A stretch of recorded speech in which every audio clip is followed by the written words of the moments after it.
Assalamu alaikum rahmatullahi wa barakatuh. And we نسقبل عبنا إن برنامجك إن شاء الله تعالى the rest of the community will join us soon هدي الله كديجو. Thank you all for being here today. Your presence means a great deal to us.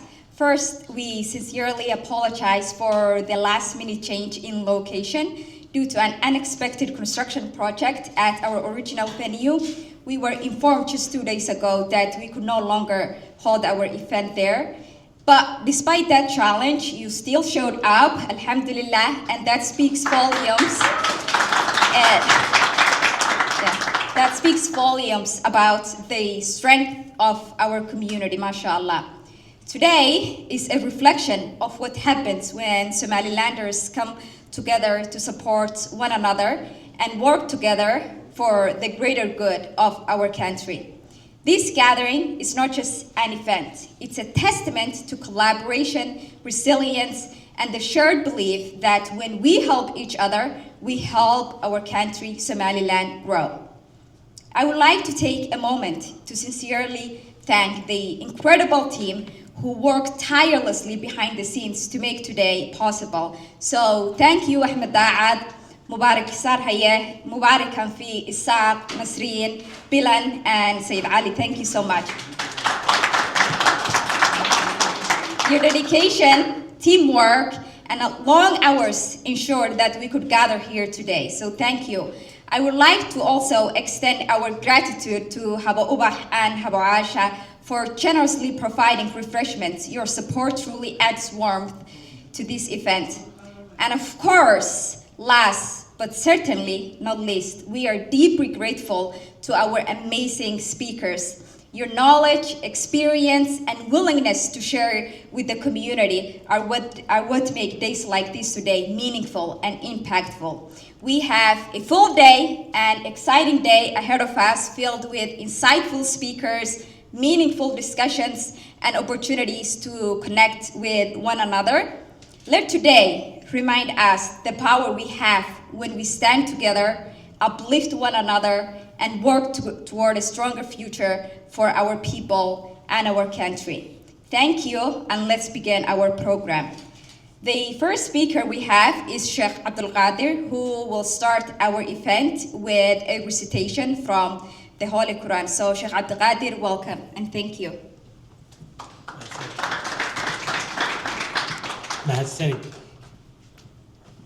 أعوذ بالله من الشيطان الرجيم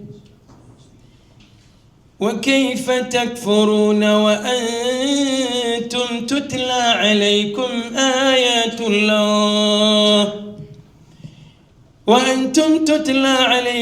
آيات الله وفيكم رسوله ومن يعتصم بالله فقد هدي إلى صراط مستقيم يا أيها الذين آمنوا اتقوا الله حق تقاته ولا تموتن إلا وأنتم مسلمون واعتصموا بحبل الله جميعا ولا تفرقوا واذكروا نعمة الله عليكم إذ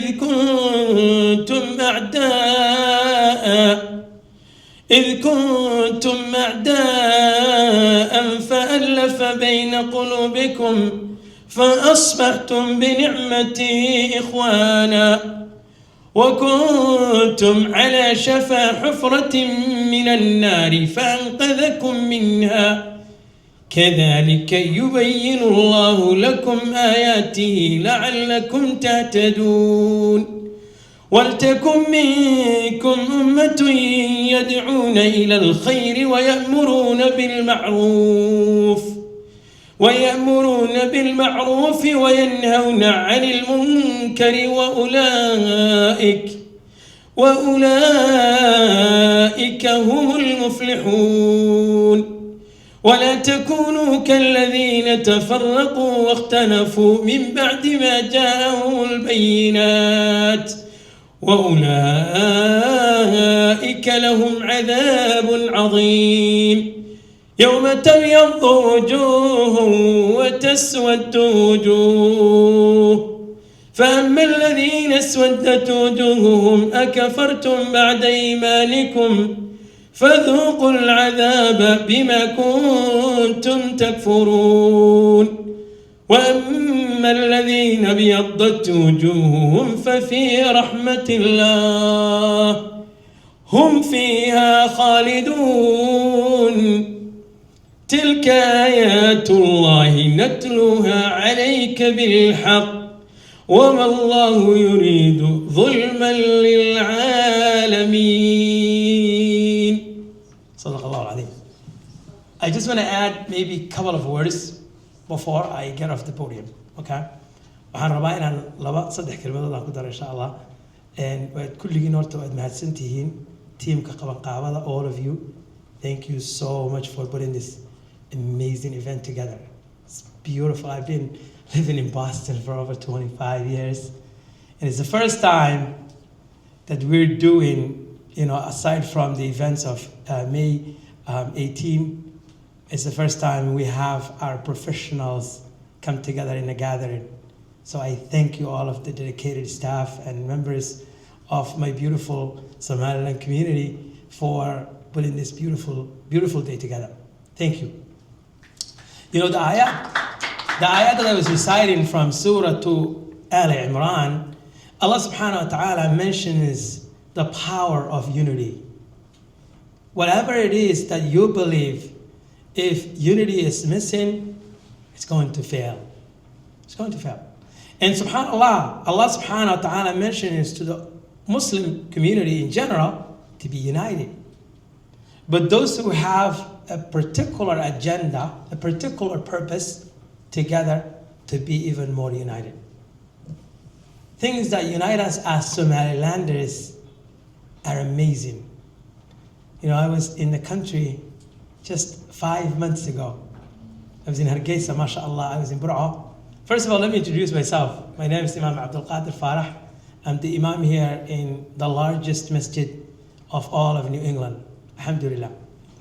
And I'm also a professional. I studied accounting. I'm an accountant by trade. I'm from the great state of Togder, from Bur'a, mashallah. Those of you who know me know that I love Somaliland. I was just having a discussion with my sister, Sister Fahima, about a particular event when even a girl challenged me from my masjid, not from Somaliland but from the rest of Somalia. Okay, and I'm proud to be Somaliland. Even being an imam does not make me negate and turn my back towards my country, because that's where I'm from. qofku wuxuu yahay ayuu yahay. Adu waxaad tahay qof Somaliland u dhashay, waxaad tahay qof Somaliland u soo kicitimay, waxaad tahay qof Somaliland wax u soo bartay, waxaad tahay qof Somaliland ay soo ababisay, waxaad tahay qof Somaliland ay soo saartay. Marka marnaba ha ka gaban, cidnana ha uga haybadaysan inaad Somalilander tahay. Waa inaad ku faantaa, waa inaad himma sare aad u lahaata inaad wax bedesho. Yes, I have been to the country. The country is very united. Outside what they're telling us on social media, on reports, these are things that are mostly falsehoods. The country is more united today than it ever was. If you think about it, the country I've seen 5 months ago is more united than you could possibly imagine. So don't listen to the nuances made by outside perpetrators. You have to be proud as a young person. And the last thing I want to say is, in order for us to develop Somaliland, in order for us to have a beautiful Somaliland, a luxurious Somaliland that we could all enjoy in, all of you, including myself, we have to invest in. And we have to network. And we have to be united here. If we're united and we know each other and we work with each other and we support one another, guess what? Our country is going to thrive. It's gonna thrive, believe me. So thank you for allowing me to speak. Jazakumullah khairan. I'm so proud of you.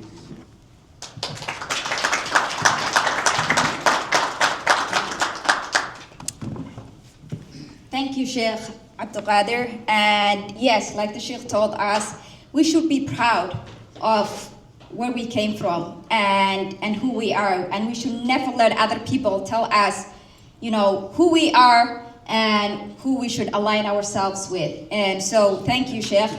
And next we have, before I introduce our next speaker, we would like to share with you today's agenda and speakers so you can take a look at it.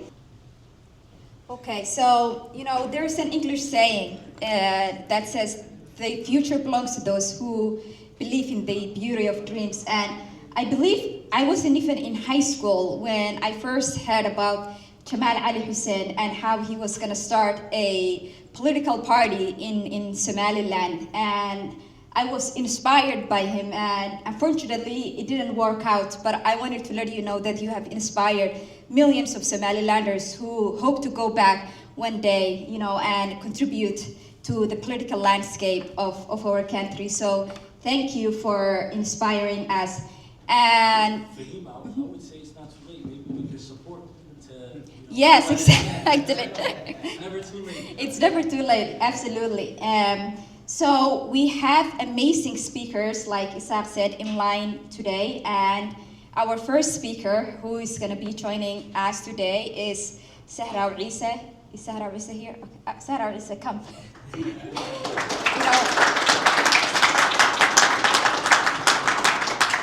I might get emotional and when I say this about Sahra Isa, but Sahra Isa is a very dear friend of mine. You know, we were in the first Abarso class and together, and she has always been my role model and my friend. So I have a few words to say about her.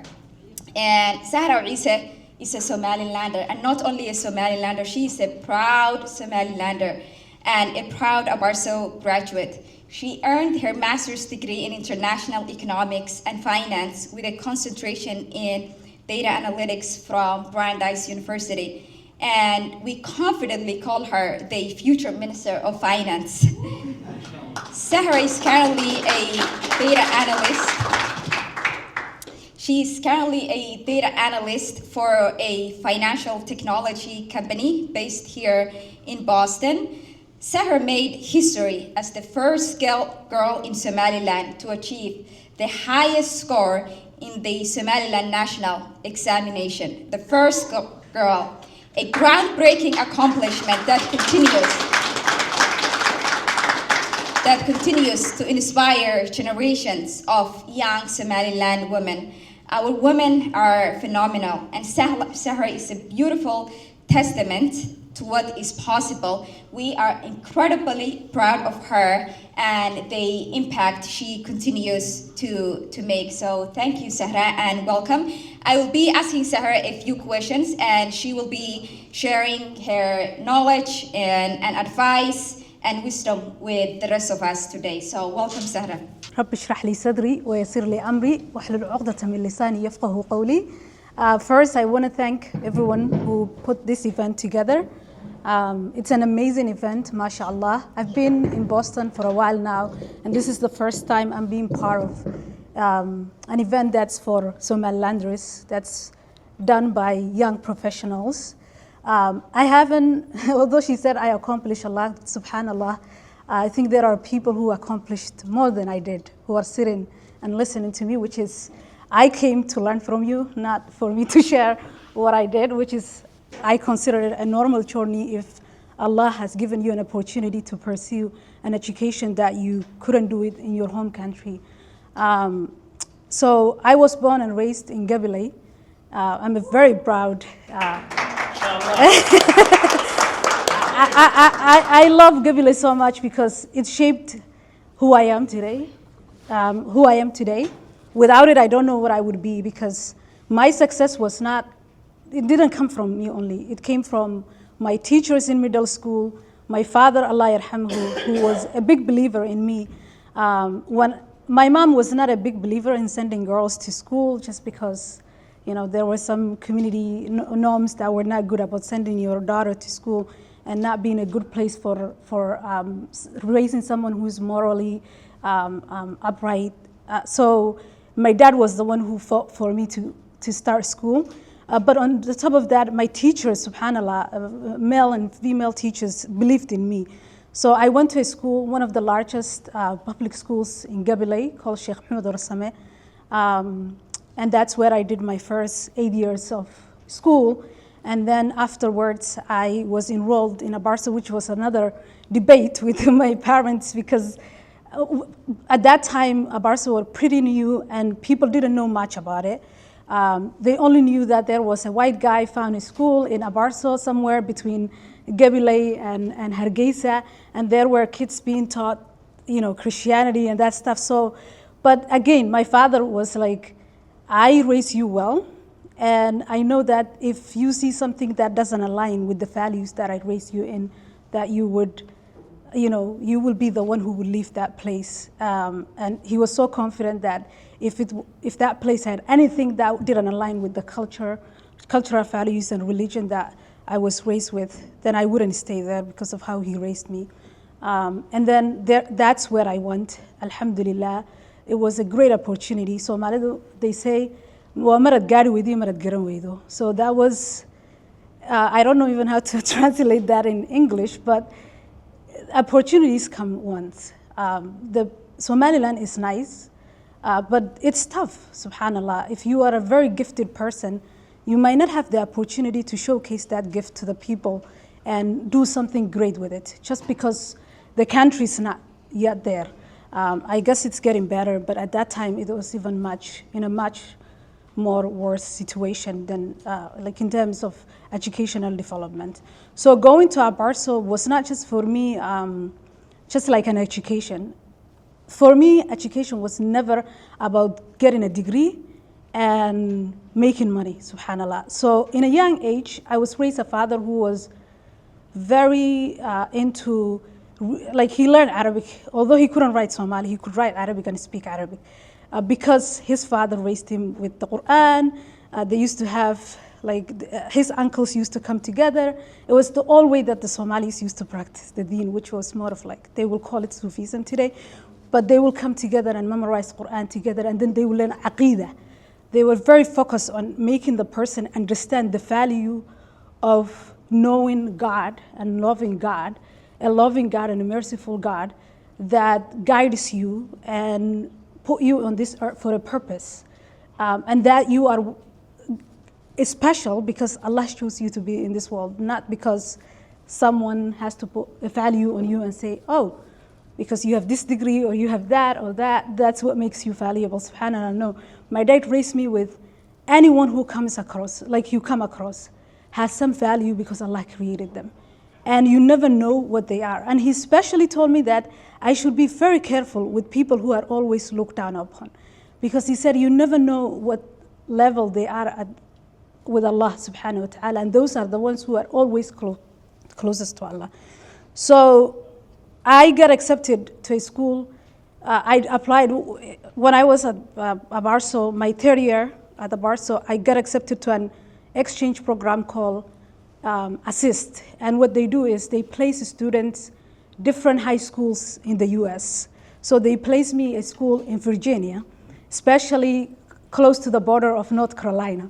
I have never been outside of my country before that, never been on a plane, never seen an escalator, and never been on an elevator. So I was traveling by myself, subhanAllah. But I remember my dad taking me to the airport because my dad and I, Allah yarhamhu, were very close.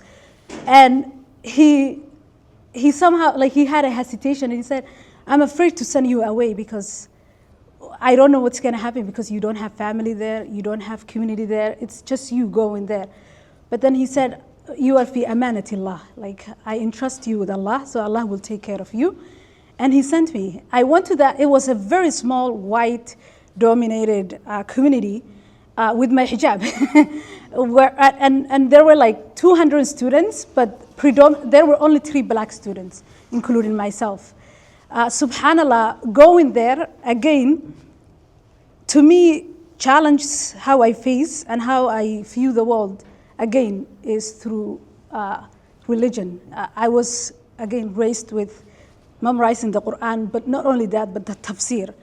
So coming to the US for me I was not afraid that I was going somewhere that's not like, Somali predominantly or Muslim predominantly. My goal was that the stories I read, like I've learned about the prophets, alayhim salam, they were always minority. There was I don't even know a story, I could be wrong, the Imam could correct me, where they were the majority in a community, subhanAllah. But what made them stand out was not about how they looked or the status they have in the community. What made them stand out is how they treated people and how they carried themselves, regardless whether the person was believed in what they believe or not. And for me, when I came to the US, I saw this as an opportunity for me to be in a place where I could show people the beauty of where I came from. My concern was not, they would think you are Muslim, you wear hijab, because of course, if I send my mom to here, she would be confused about people not wearing hijab and all of that. Same thing with a woman who was born and raised in the US. She doesn't know anything about, majority of the time, like a white person who grew up in Southern America, doesn't know anything about a woman who covers all herself and all of that. The same way that my mom would have stereotypes and would have fears. Everyone else that doesn't interact with you or don't have what you believe would have fears too. So I knew that because of the tafsir, because of what I learned about the prophets.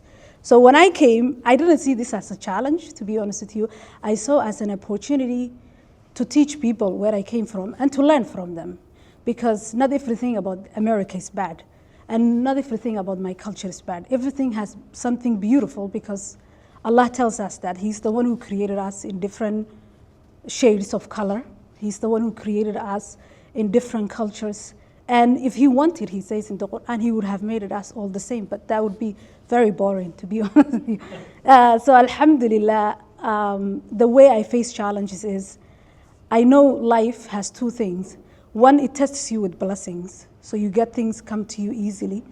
And you can think that you are the one who's doing all of that.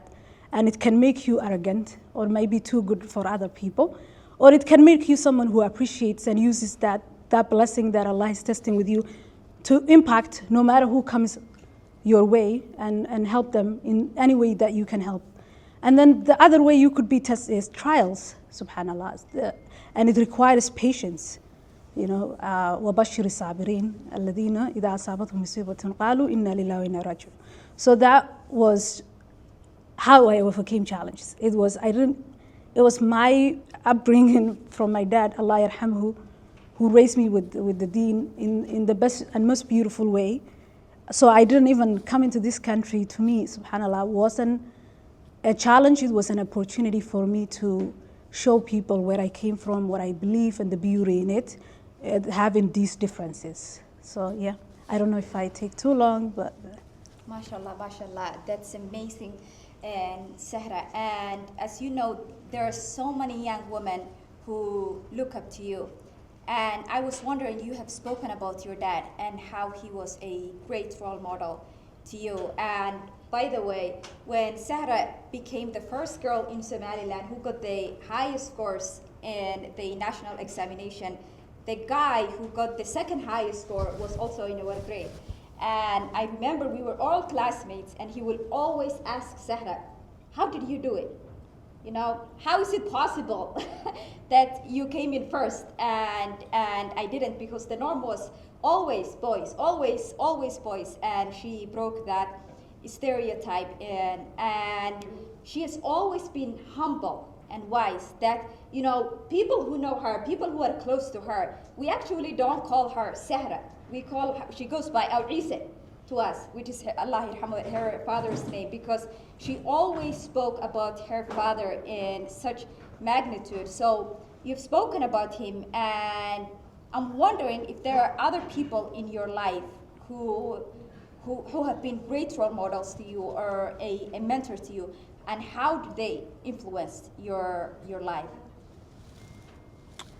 So the biggest role model is my father. I don't think I can compare it with anyone else, subhanallah. Again, Allah yarhamhu, may Allah grant him the highest level of Jannah. But other people that have been, so many people have influenced me in a good way. But one person, that would be hard besides my dad.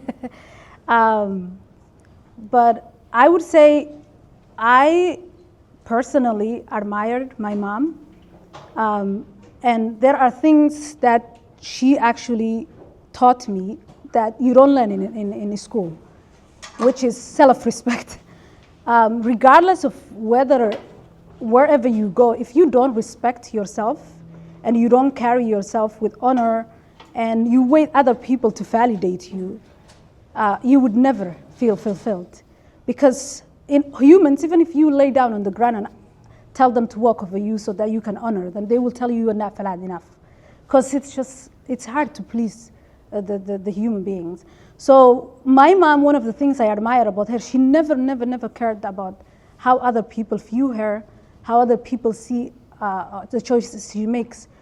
Because for her, what was important was that she made the choices and it was the decisions made by her. And if any consequences came from it, it was decisions she made, so she will deal with it, rather than doing it because she was afraid of people or things like that. And when you come to a country like this and you go to, a lot of you have been to campuses. There's everyone who comes to, goes to university in America, like you're 18 years old, you're going there, that's the first time you're being independent of your parents. You're figuring out your own way. You're like, who am I? What's my identity? What's important to me? And there's so much peer pressure at the same time where certain things are very popular. People like, oh, we do this, and you don't want to stand out, right?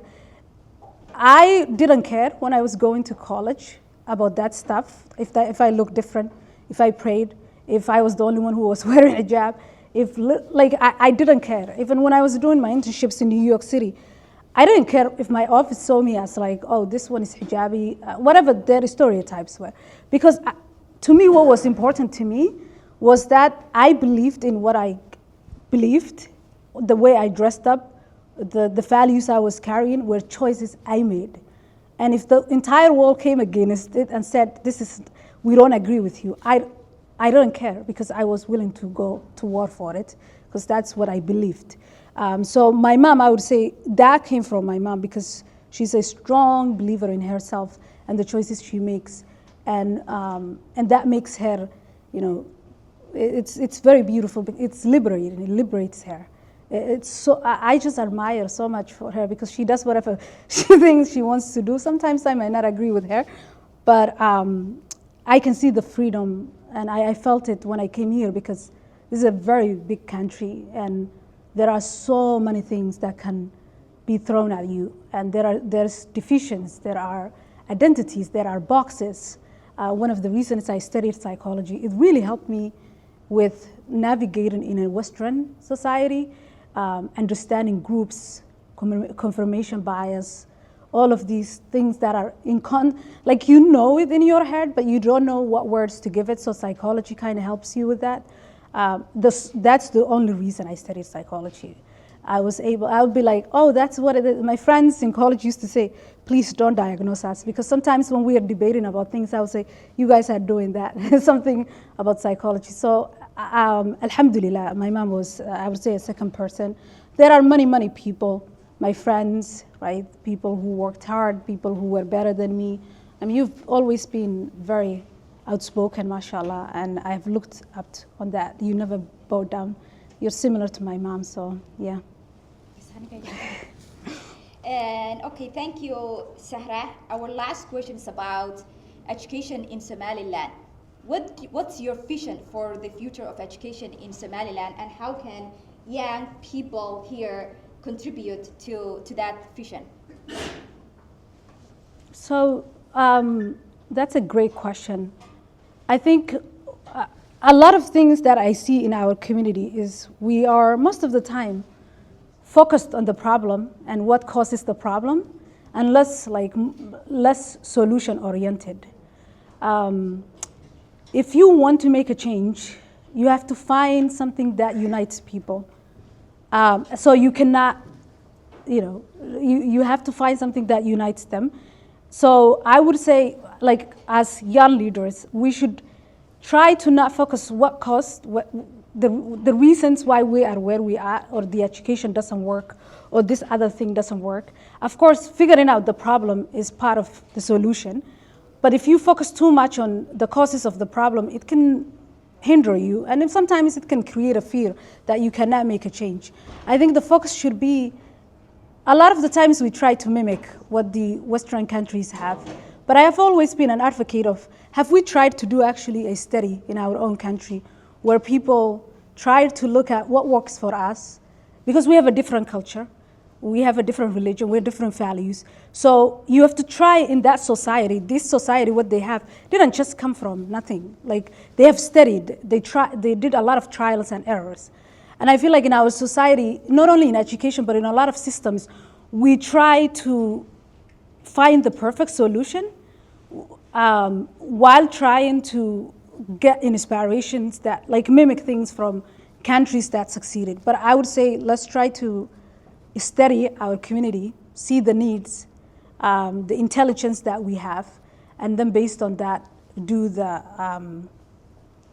come up with ways that you can help. So that could be going and doing surveys and things like that, because you've seen, they were calling us that our AQ. So I said, subhanAllah, if you go to the nomadic, the stuff they know, that's like an American would not know. So the way they are measuring intelligence is biased, because it's not based on the smart, like your survival and intelligence depends on the environment that you're living in. So I would say, to improve it, to do great things, try to study your culture, what is important to your people, and then figure out something that works for them, which is exactly what the founder fathers of this country did, because they could have copied the Great Britain at that time, or the French, who were doing so great, but they didn't. They tried to study everything, including the Quran, and then come up with a system that works for them. So I think that's what I would recommend. Thank you so much. Thank you, Sahra. And thank you for joining us today. Hi. Thank you for your story. It was very moving. Let me ask you, when did you move to the U.S. and what was the time when you were here? How was it in terms of transitioning from that? So the first time, thank you for your question. So the first time I came, it was August 2014. I came for an exchange program. So I did my last year of high school in the US. And the first airport I arrived was Logan Airport, because the ASSIST program, we're doing orientation in Connecticut. So I remember on the way to Connecticut, I was in the bus I was the only African actually in that bus. The rest of the students were coming from Spain, Poland, Lithuania, all these other little countries, like the small countries in Europe and the big ones. So it was that time, and the program was 1 year. So basically the program was 2 years. 1 year they wanted you to study in the US and then go back. So they didn't allow people to go to university right after, because they wanted you to go back and teach your people what you learned that year. The transition, again, I said I have never been on an airplane, no escalator. I was just amazed how green the country was, because it was in August and it was raining. I was amazed by the roads, the man-built technologies and all of that, because it's fast different than growing up in Gibli. And then my English was not this good, because I went to a public school the first 8 years of my education. So I started learning English when I went to Abarso, which was really tough. So coming here, I didn't have a strong English as well. So I was trying. I remember when I arrived at the airport, the guy who was picking me up, he said, "Where are you going to school?" And I said, "Virginia," but I said it in a way that probably in a Somali way. I pronounced it in a Somali way.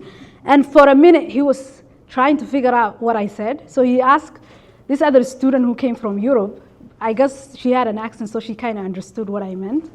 So I had like challenge, fear, and sometimes you are afraid, would people understand me? Would they say this?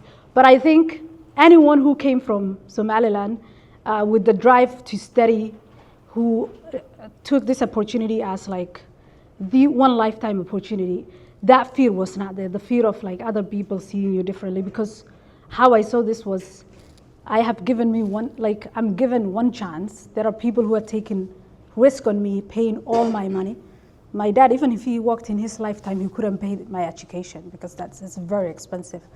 So my focus was just the fascination of the differences of how the humans are different. But one thing that actually struck me that I was fascinated by was, no matter what color or religion you have, if people respect convictions, if you have something you stand up for and you truly believe it and you act on it, they will respect you regardless, actually. They won't really care about, oh, I don't believe this. They will rather protect you and try to even uplift you. So in my experience, I've always received respect for believing in what I believe. I didn't have challenges, alhamdulillah. And then another thing was, kindness is a universal language. If you try to see the individual standing in front of you as you, who have a complex personality and life experience, it's not everyone is living an enjoyable life, because this is a promise made by God. It's not a place to enjoy. So even if you have blessings, there is something in your life that's not good. So empathizing with people, and they would just, well, even if I are done, they would just appreciate that you're respectful and kind to them. So that's how I navigated the teachings from my father again. Being kind to everyone was one thing that actually made me survive here. Yeah, no problem.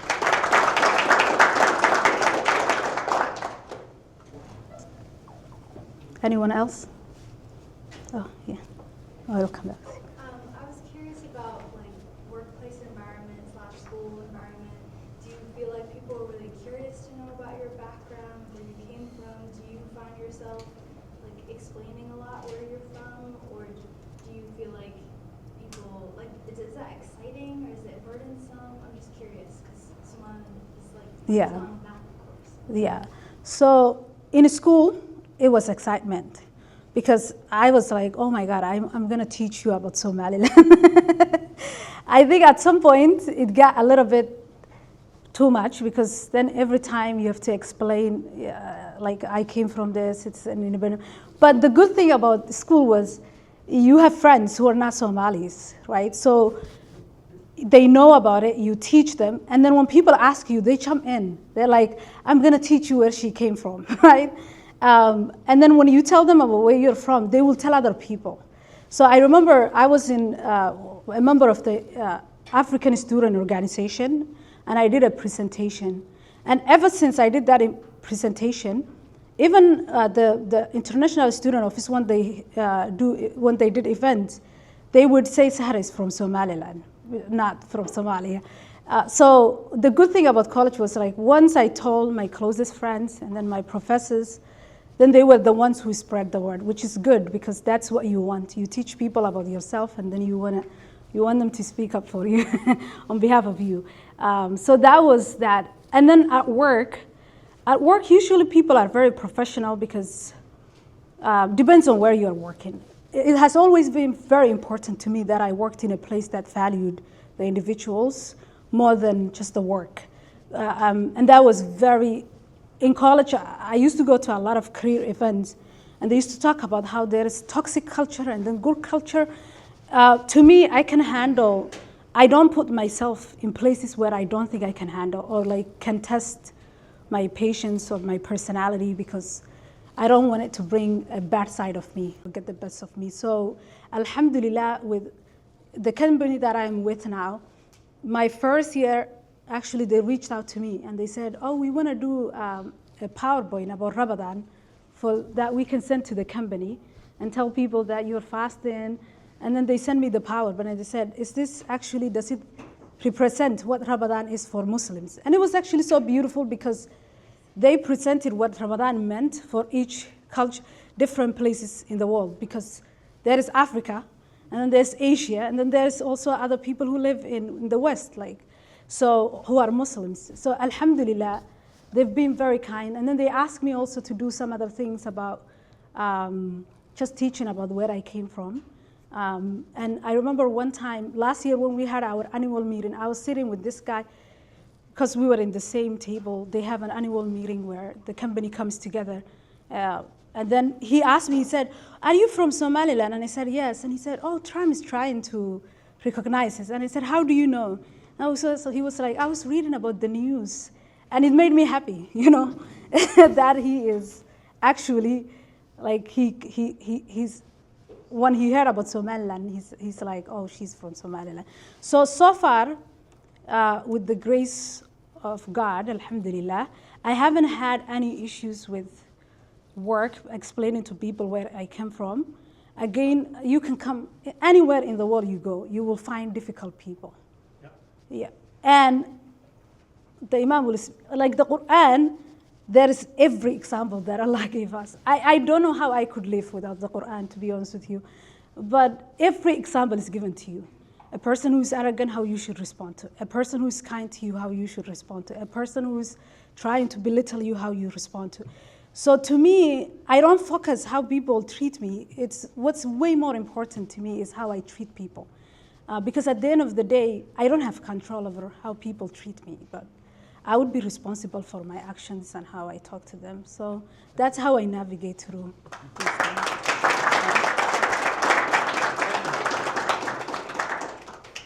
Yeah. Nice to meet you, Sarah. Likewise. My name is Mohammed, and I am doing my undergrad right now in business data analytics, which is similar to business analytics. My question to you is, how did you go from psychology/economics to data analytics? So psychology was basically, I took one course my first semester. So, and it was just psychology 101.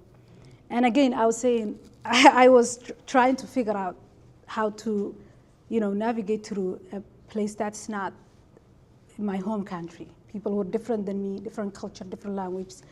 And then when I took that course, there was a chapter where they were talking about impressions. And they were talking about how a smile, even if you don't mean it, it actually has a good, it has, even if you don't mean it, but you smile, it has a good impact on your body.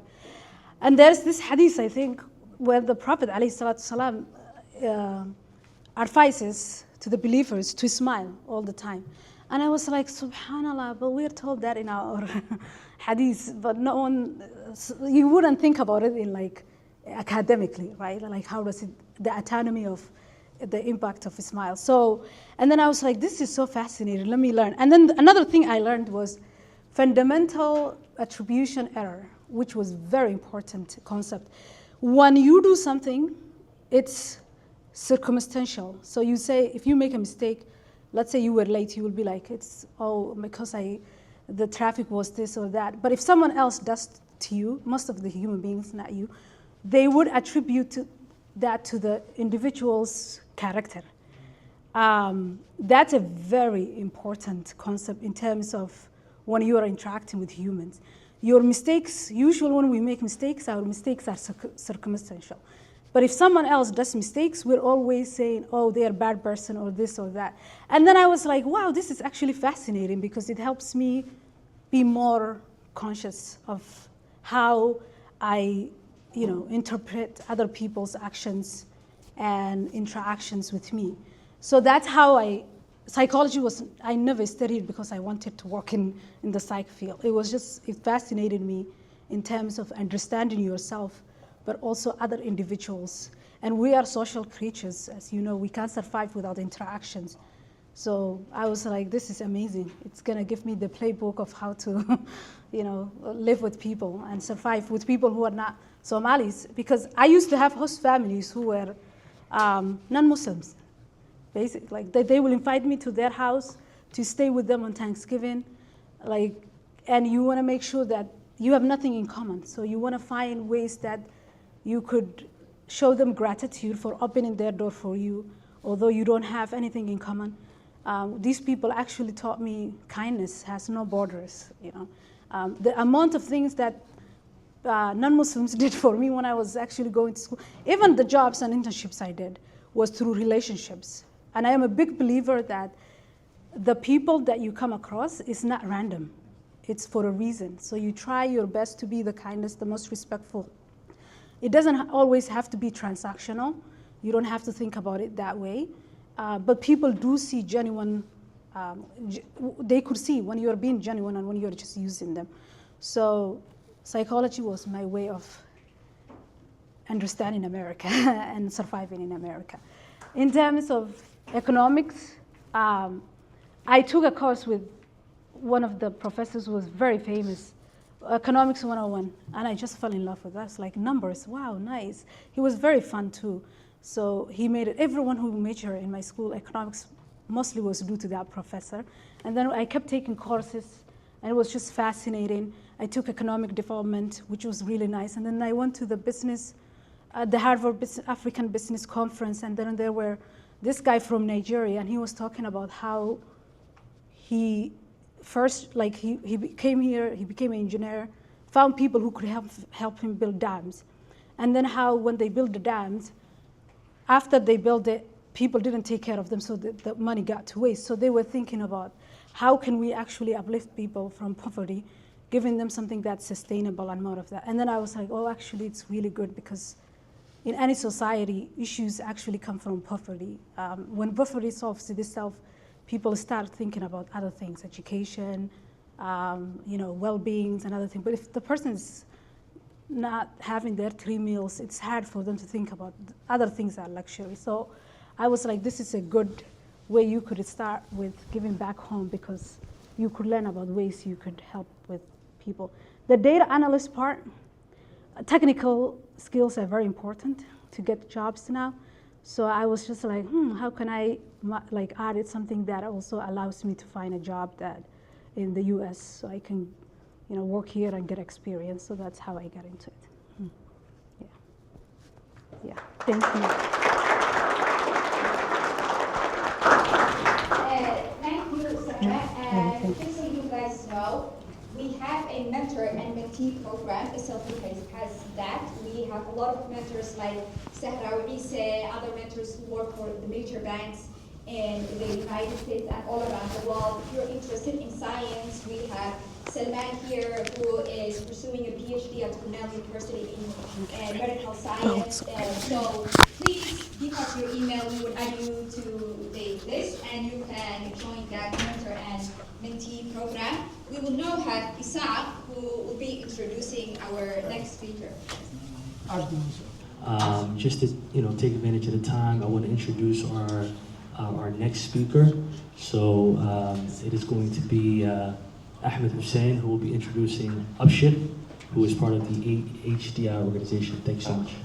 Assalamu alaikum. I would love to introduce our next speaker. I've had the privilege of knowing Abshir since he was a young boy, which makes it especially meaningful to introduce him today. Abshir most recently worked in West Africa as a climate finance analyst, and his broader interests focus on Africa's political economy and governance, including the Horn of Africa. He's a co-founder of AHDI and has been involved since 2019 in shaping its work to expand education access and vocational pathways for young people in Somaliland. It has been rewarding to see how his early interests have developed into thoughtful, impact-driven work and a lasting commitment to his community. Please join me in welcoming Abshir to the stage. Assalamu alaikum. So I had met Ahmed before this, but he at one point during COVID was staying at my house. And I could think of no better person during all that chaos all the time, people not knowing where it came from, what it did to you and all of that. This guy was a rock of peace and tranquility in that house. who helped to calm my dear mother down on plenty of occasions. Very, very solid guy, and I appreciate him very much for that. You see, he's such a calm guy. This presentation will be about 7 minutes. One of my roles at AHDI, which stands for the Africa Hope Development Initiative, is to reflect on some of the strategy that we've been having for the last 5 years. And I think better said, lack of strategy, because what we've come to conclude is that we have a moment now of reassessment after the initial success that we had in our main streams of work. So AHDI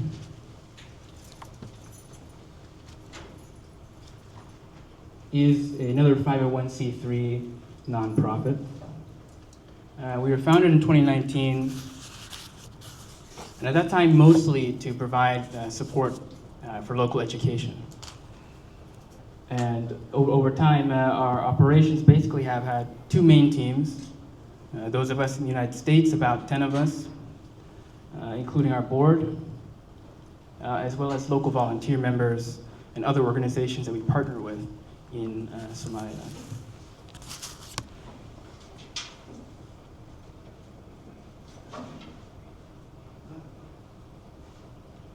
Some of the news clippings that came from our website, just to illustrate the work that we've done.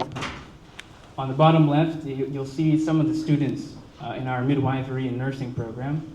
That's the vocational support that we give. Students who are learning a trade, those include, like in the top left, electrical engineering, metalworking, carpentry, and midwifery and nursing. And that I'll discuss as well.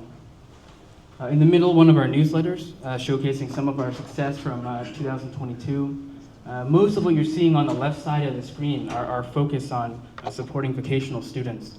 That's been the bulk of our work, I would say, for the last, since 2019, but certainly it's picked up mostly since about 2022. And we've had a shift from supporting the educational side of things to the vocational side of things. And that's been what triggered the reflections we're having now. The question being, when we want to make impact, what's going to be most effective? Should we target education at the primary school level? Or should we try to give people the skills at perhaps a later age to have the training to pick up a task that they can employ themselves with and perhaps become entrepreneurs with? I attached this COVID report here because we've also at times branched out and just done pure research about the impact of COVID, of climate change, and other things for the purposes of our fundraising. We depend very heavily on fundraising here from the United States. In the last couple of years, we've raised about $100,000 that we've mobilized, all of it to Somaliland. And so in order to keep them informed about why is this important, what is the significance of this work, keeping them informed about Somaliland and the Horn of Africa in general, a place people don't often think about, but more and more today, that's been another part of our work, and my work specifically. Officially, we have 3 lines of work. The first 2 I just mentioned. Access to education, supporting local schools, mostly through cash transfers for supporting subsidizing teacher salaries, as well as providing some of the funds to give them for them to acquire the textbooks they need, as well as some of the technology, iPads, laptops, that kind of thing. The vocational training, we have it in 2 programs. The first one is Active Now, Vocational Training Program 1. That includes the midwifery and the nursing on one side, and the trade skills on the other side. The climate resilience line of work is new. It's part of the reflection that we've gone under. But in a word, the point of that is to consider, is it possible to combine training methods similar to the ones in that vocational training program to agriculture and training people to work and make that sector more productive. We started with some reflections just on the difficulties. This is in 2019. The difficulties of doing business and development in Somaliland. I think you're all very familiar with them.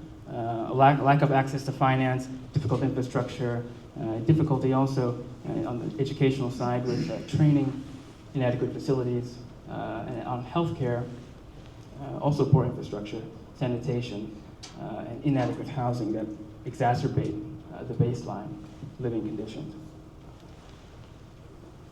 At that point, we thought in order to just focus our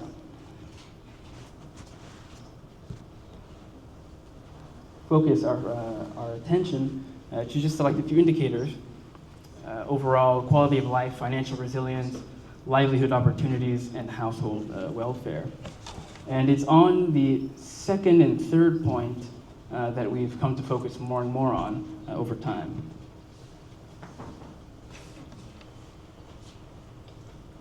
So on targeting education, we just start with our point of departure with the current statistics. We had a few reports that we began with that made the rationale rather clear to start there.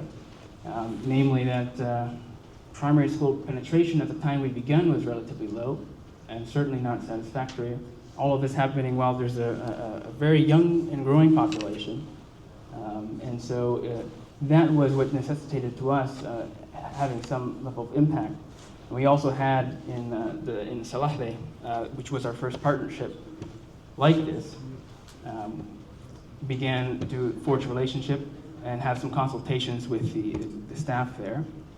And what emerged from that was the Targeting Education Access Program, mobilizing funds here in the United States through our fundraising and a few events.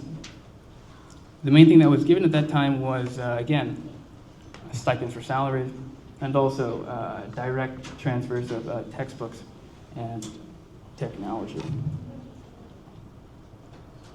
Then we pivoted, though, because our concern was essentially that are we creating a mismatch where if we divert all of our focuses on creating a very skilled large cohort of students who go on to graduate, who are very technically savvy and have plenty of knowledge, for them to then go out into an environment that is not yet capital intensive and technologically intensive, but is instead labor intensive and low technology.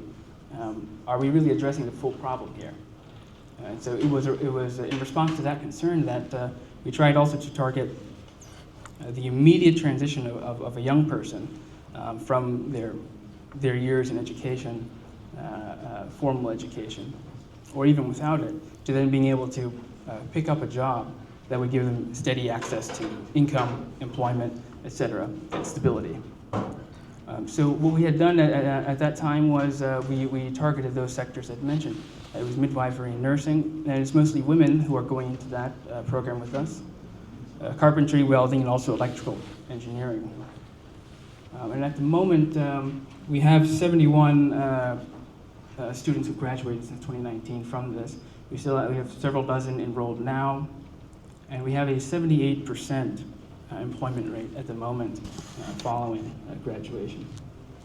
A lot of the gentlemen here who are doing the metalworking, who are constructing windows and such, are being employed by small and medium enterprises. Other ones who did the electrical work are being picked up by the likes of Telesom, SomPower, etc.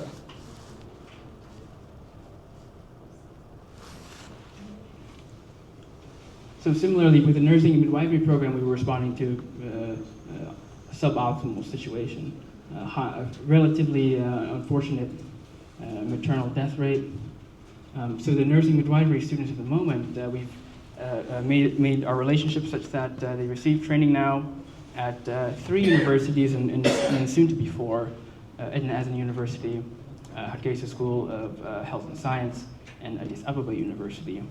We had a recent grad of our own who earned the highest marks in her class in her studies, who recently received a award from the Vice President.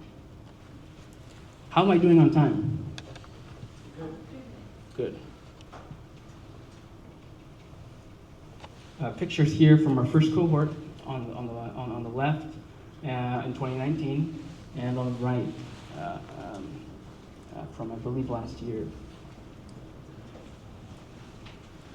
Some of the lessons we've learned so far, before I touch on what we plan to do in the future with climate resilience, is just to emphasize these lessons that we've learned. In the first place, to take the time, I think, through trial and error at a low level, to find your niche. Or better yet, if you're more intelligent than us, truly do a full assessment of the situation and try to figure out what is the right problem.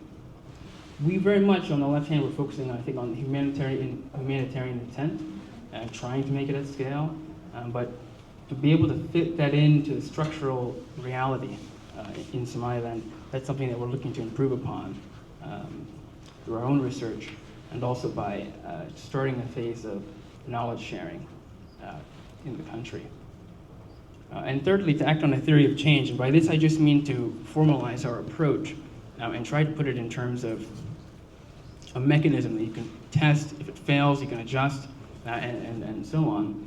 And the words we look for in that are if, then, and because. If we take this intervention, how is it that we know it will succeed? If we're able to, for instance, in this next area, intervene in sustainable agriculture and productive agriculture, what will be the outcome?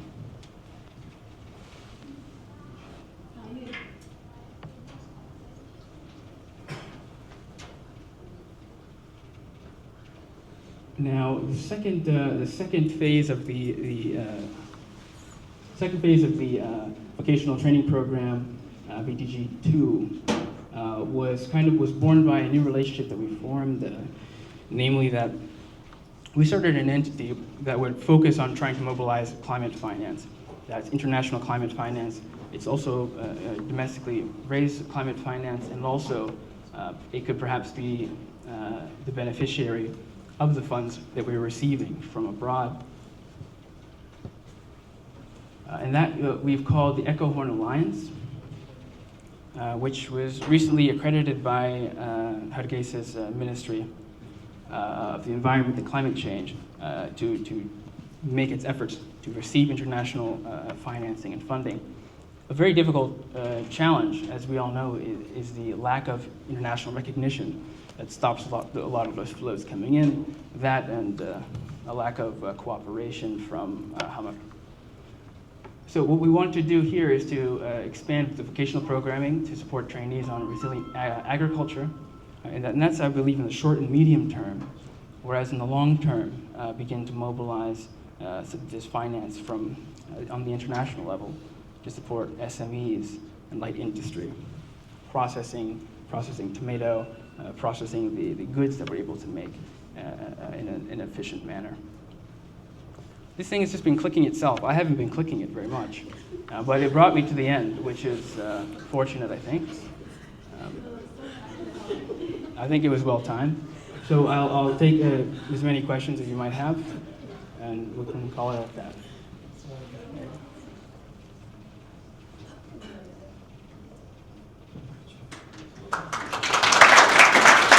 السلام عليكم ورحمة الله وبركاته. عادي أتبادل مع سنتين إن بدون بقى كل إنجليز اللي جوه اللي وحيد عصر تيم كمركا إن معموين كي community leaders كي بين الرجوجا ويجونا يمدوننا إنه سميك سلاح سكول حوضنا كل وقت هي صلاة ونوسكا ويجادي هذا لكن وحين كسر دوين تونا متكمدة تذكر غير Somaliland مدبضاً إنتان هالكن دقنا community leaders كيننا عبد الرحمن يوسف وكما قاعدير عبد الرحمن SBC أين وقت سين دونا أو أين كسولو ويننا كسولو هذا عبد الرحمن. السلام عليكم. So I will speak both English and Somali. I came to Boston almost, let me see, over 40 years ago. I was 18 years old. My sons should have been here participating in this conference, whom the youngest is 29, by the way. But there are three of them. There's only one interested in the Somali issues. Unfortunately, today he had his own reading to do. He's an actor and in the theater. So he was doing a reading today for a group of artists. So that's why he couldn't come. But what I'd like to say is welcome to Boston, first of all. Many of you, I know your parents. I see. Many of you, I knew your parents before they get married. So I'm so glad to see everybody here, and I'm so happy that you organize this kind of events for the Somaliland community. Just in the future, if you give us a little bit more ahead of time, and if you do your functions in the summertime, we can make it bigger and even a much more comprehensive conference. We have done conferences over the years, starting in the 80s in Washington, California. I remember I see Abdi got here in 1989, the one we had at Northeastern University, and many others. So we can help. We're getting older, but we do have the wisdom and the experience that we can share with you. I have, I was working for the Boston Public Health Commission when an influx of Somali refugees came to Boston. This was the first time that we were seeing African refugees. There were a small number in the late 70s that were brought over to San Diego, California, because of the war between Ethiopia and Somalia back then, 1977. But this was the first time we really seen a huge number of refugees coming to this city, grandparents, small children from Kenya. And there were a smaller number of people originally from Somaliland in this group, but largely there were folks from Somalia. So it became a challenge to help these people, at the same time continue to do your work and raise your own family and things like that. So that's when we decided in 1995 to put our heads together and form an organization that would strictly serve these new refugees who were racial minorities, linguistic minorities, and religious minorities. So they have the three biggest whammies against them. So it was quite challenging. I think a lot of people would have perished without the support that we have given them over the years. So that was back in 1996 that we founded the organization. I was the founding president of that organization, and I have been the executive director for the last 25 years now. We are a macro social service agency. In other words, not a micro, but macro. Micro would be somebody go to an office and say, oh, you know what, I need help with my car insurance or property insurance, and they said, no, we can't do that. We only deal with housing or medical issues. But in our case, it's a macro, it's much broader. People walking, macro social service, people walk in, and they walk in with all kinds of need. Somebody needs housing help, somebody needs legal help, somebody needs ESL, so you never know. So we try to address those things if we can, and if we cannot, we connect them and refer them to the right place that will help them. So that's essentially what this is. Many of the refugees, Somali refugees that we served over the years have gone on to bigger and better and successful lives. We were instrumental in getting Somali teachers, one of them is sitting here in front of me, Hassan Farah Warfa, to come to Boston in the 90s to teach the youngsters who were refugees in the Boston public schools. Abshir's mom also was one of them that were teaching the Somali refugees that were here in Boston. So, I mean, I have a lot to say, but I know time is short. Basically, if anyone is interested, and we have had interns, social work interns, trainees over the years. Many of them, like I said, move on to different things. We are open to talking to folks. So I think that's where I will leave it. If you have questions, then I will be more than happy to answer your questions.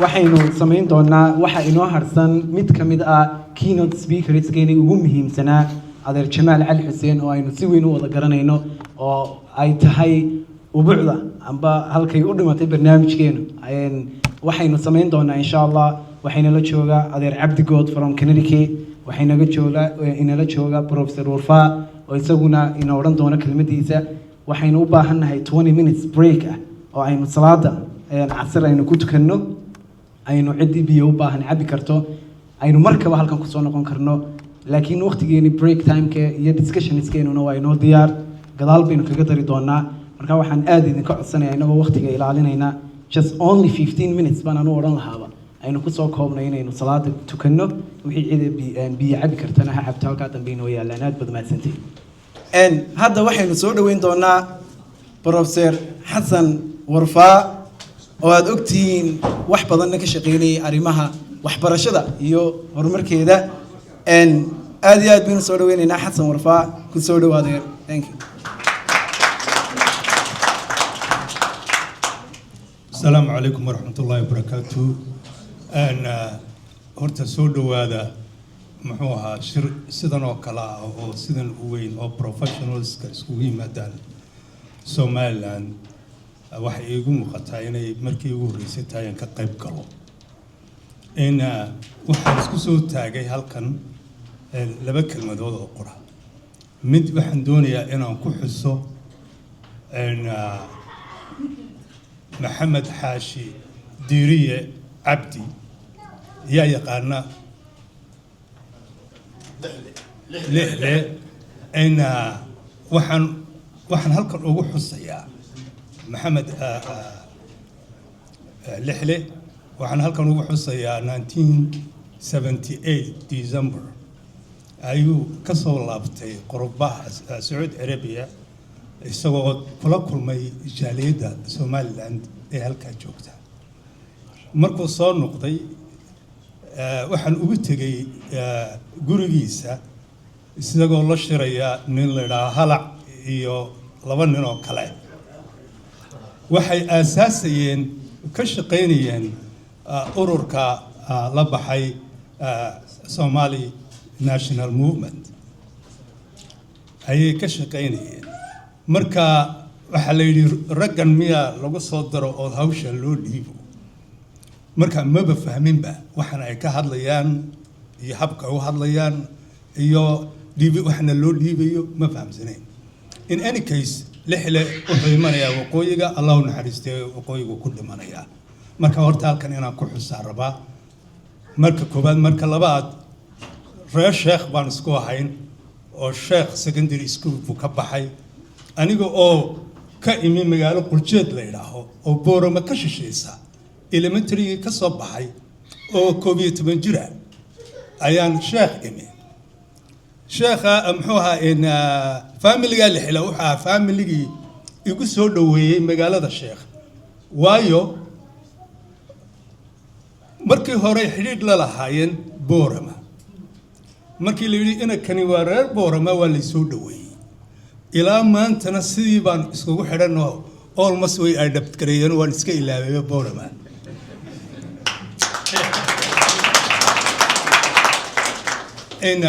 تكلم دوني أنا كهذا إن أمهات نقمانته وشركينا ما دام professionals كاتهين إن أمهات نقم عالمين تيدي شيخ وحيقول صوبرتي 1967 إلى 1975 وحنو الرئيسين يا إن قرن كرتان وحل أورنجري محوها إن الشيخ محمد سرات الأورنجري أضي عبد الرحمن معلن كي وها وحكلا أون كحصة يا هالكن شيخ محمد سرات نفتيسا أو دقن كنبري جري يذهبته شيخ آدم كلمية أو شيخي وينا محوها سومالان ودن وقت جاها كلمية أنا وحلوجو بحيي لبا جروب اسكول أي فوديدي أي اسكول أي ملها عينما يصوناس تدبر سنو دجال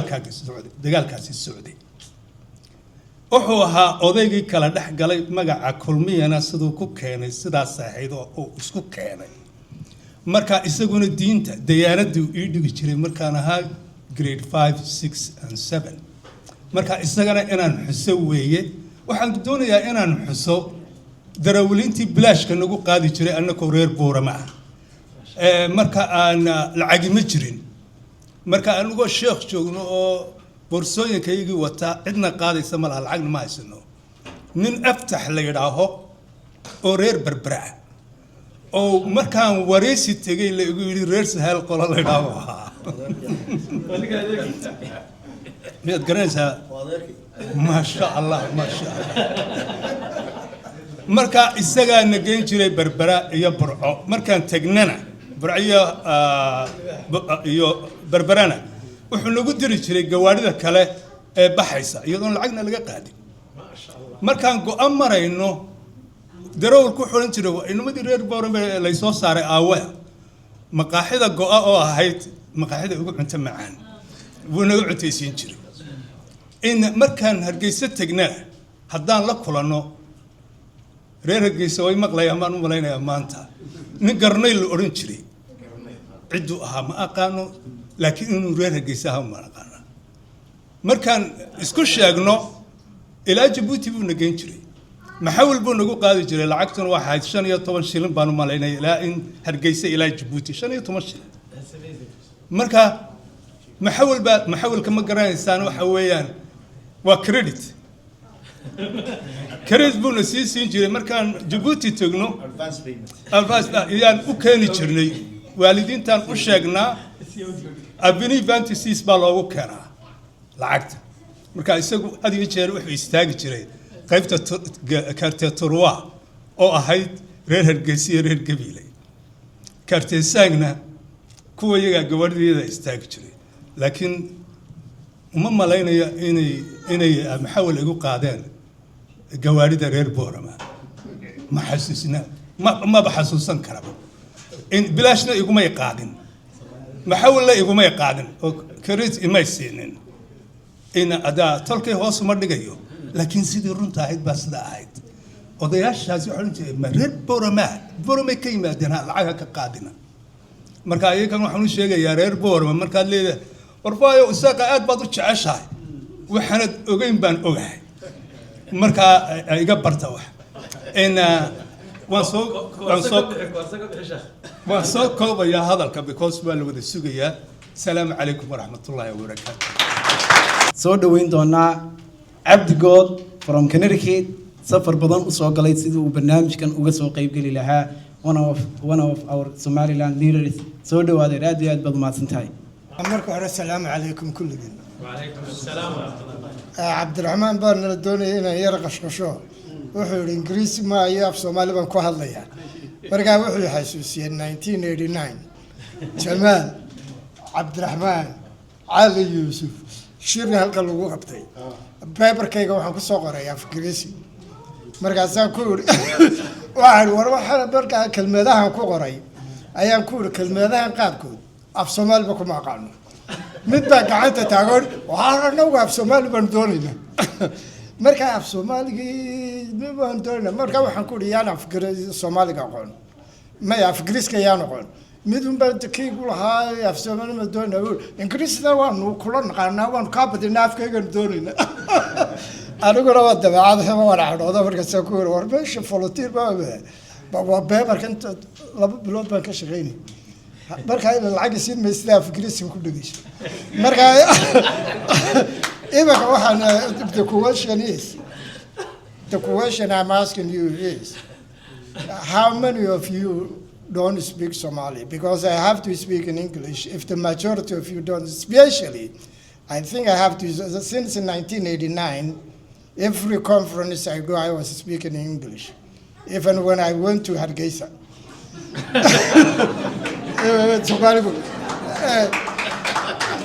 the reason is I learned that from Professor Hussein Abdullahi Bulhan, who was the mentor of all of us in that conference.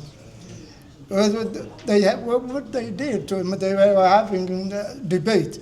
So they told you have to speak Somali. He said, listen, I learned Somali for free. This one I spent fortune. And the other thing he said, by the way, I've been teaching in English over 40 years. So you're telling me now to change all that? So anyway, since majority of you are youth, and my topic is to motivate you, tell you motivational things that you get from here. So I'm going to make short. The first thing I want to tell you is, since Professor Urfa talked about the SNM, when the SNM was found in 1980, I was in Saudi Arabia, Riyadh. The founders of the SNM at that time, there were about 8, the elite, the cream of the crop, the highest educated in that time. Abdulsalam Mahmoud Yassin, Dr. Abdulsalam Mahmoud Yassin, who was a professor at King Abdul Aziz. Muhammad Yusuf Artan, who was working African Development Bank. Ahmed Seki, who was working for Saudi. So most of them, they studied overseas. They came back and so what I write and talk about all the time, you know, our people in that time in Riyadh, 99% were illiterate. The people who went to school were less than maybe 5%, 10%. So we have to go from house to house to house. So with some people, whenever you're starting something new, you're getting pro and con. So Ahmed Seki one night, he got mad. He said, these people, they don't want to be helped. We're wasting our time. So the story I want to share with you, Muhammad Yusuf Artan, who is my first person who translated Animal Farm to Somali, said, I see success. What are you complaining about? Well, I see success.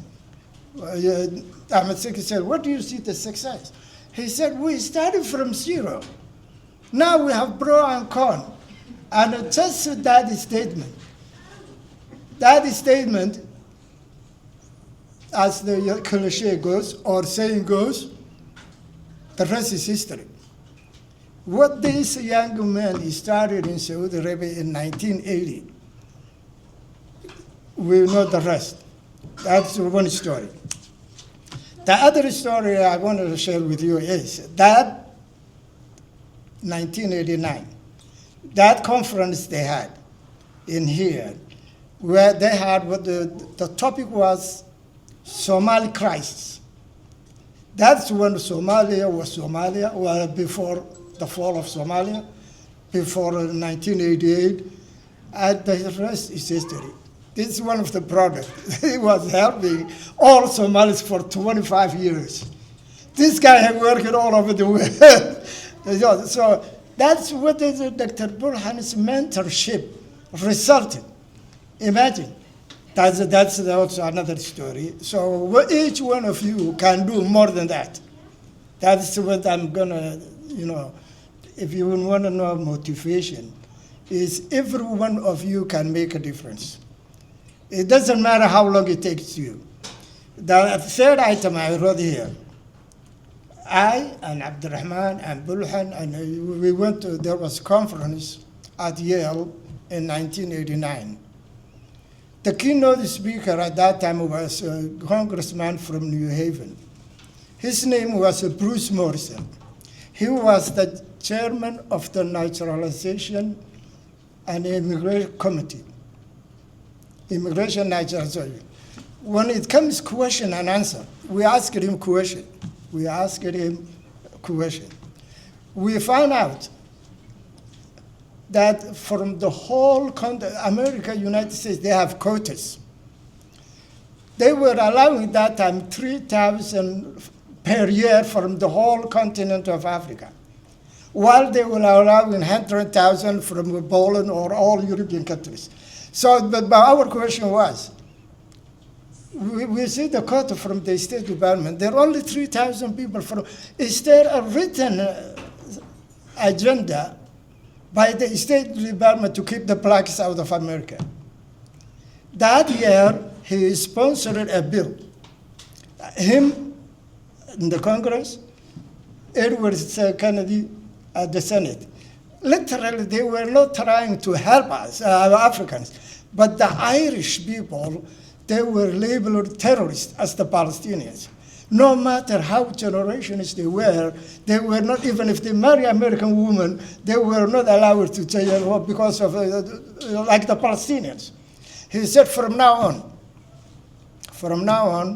I'm gonna make a increase from that 1,000 to 9,000. And every year it's increasing. Every year. So there was a religious guy, Muhammad Hayir, who lives in Texas, who was with us that time. He worked in Minneapolis, he worked in Chicago, he worked in all. He said, Abdi, every time I see Somali refugee, one could and we know now hundreds of thousands. The other thing Bruce Morrison did, that Muhammad Hayir kid, was he filed political asylum. He was going southern in New Haven, and the immigration, they denied to change his status. Bruce Morrison he went to his office. Bruce Morrison stood in the Hall of Conference. How many of you read Raghi Omar's book? Government of War. Government of War with its people. Yeah. That kid, he came from Alef. He told to Bruce Morrison 14 members of his family were massacred. So Bruce Morrison said, this kid, he lost 14 members of his family by the Syrian regime. Do you want him to be killed if you send him back? The other last one, I really, two other people I want to mention who made difference. Number one, every one of you, because especially these young guys, you have to thank God, Allah, and you thank Jonathan Starr too. That guy, what he did for Somaliland. That's why you all going Ivy League school. So every one of you can be another Somali Jonathan Starr. The least you could do, I'm from Salahle, maybe anyone from Salahle, you have to build a high school there or university. Every one of you, your hamlet, where you come from. The other guy I want to mention to you who made a difference in Somaliland is Dr. Jama Musa Jama. Jama Musa Jama is the founder of the Hargeisa Cultural Center. That guy and his wife, Ayan Mahmoud Ashur, they were 18 years. Every year, she makes one in a Somali week in London, he makes a Somali week in Hargeisa. 18 years, they literally, these two people, Somaliland dadka baray. Every year, they get invited in a new country. So, if you want any motivation, especially those of you who are from Abarso, or those who, your fans, you tell them, every one of you try to be another Jonathan Starr. Thank you very much. Oh, we have one more speaker, but before we get to that speaker, and waxaan rabaa Sayid Ali inaan halkan ku soo dhaweeyo. Sayid Ali, can you come please? Sayid Ali waxa uu award siinayaa one of the SLPA members who have contributed a lot and to Somaliland and to the Somaliland youth. And he doesn't know he will be receiving an award, and to Abarsa, yeah, of course. And he doesn't know he'll be receiving an award today. And don't ever underestimate the capacity of someone who is determined to do something. All I think about is Mubarak Sarhaye. And the effort, the resilience, the determination of Mubarak Sarhaye, it has truly impacted and inspired many Somalilanders including us. He was the first Abarso student who got a scholarship to a boarding school here in America. I vividly remember the night, I think I was a freshman at Abarso, I vividly remember, or a sophomore, when Mubarak got into MIT. All of us were asked to come to the training center, which was this big hall, and Jonathan came to the stage and he basically told everybody that Mubarak got into MIT, and I will never forget that night because it could perhaps be the happiest day in my life. And every student literally jumped up and down because they were so happy for Mubarak. They knew how hard he worked, they knew how intelligent he was, and we thank him every single day, for being a resilient, tenacious, strong person.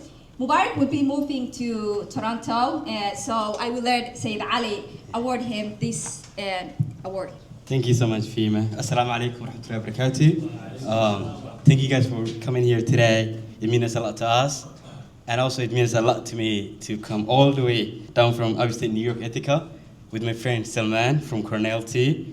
So today we're here to recognize and appreciate, as Fahima mentioned, Mubarak Mahmoud Sarhaye, someone whose impact cannot be measured only by the titles, the degrees, or the professional achievement, but the people who he has guided, supported, and inspired along the way. Mubarak, represents what it means to aim high, while staying deeply rooted with community. From Somaliland to Boston and now onward to a new chapter in Canada, his journey reflects discipline, consistency, and a quiet commitment to excellence. Professionally, Mubarak has always pushed boundaries, he set high standards for himself, pursued demanding path, and showed that young Somalilanders can compete and excel in the most rigorous academic and professional spaces. And I think, to me today, he is a true example. And I think without Mubarak, I wouldn't even aim to apply for Harvard, Cornell, Duke, or London School of Economics, and even to get into all of them. It's because of Mubarak, to believe that I can also do it as well.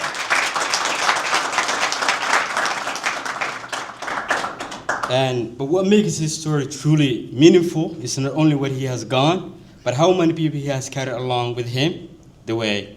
From many of our alumni and young Somalilanders, Mubarak has been more than a mentor. He has been a steady person, someone who answered questions when others were busy, someone who gave honest advice, shared lessons from his own journey, and reminded people that discipline and patience matter just as much as ambition.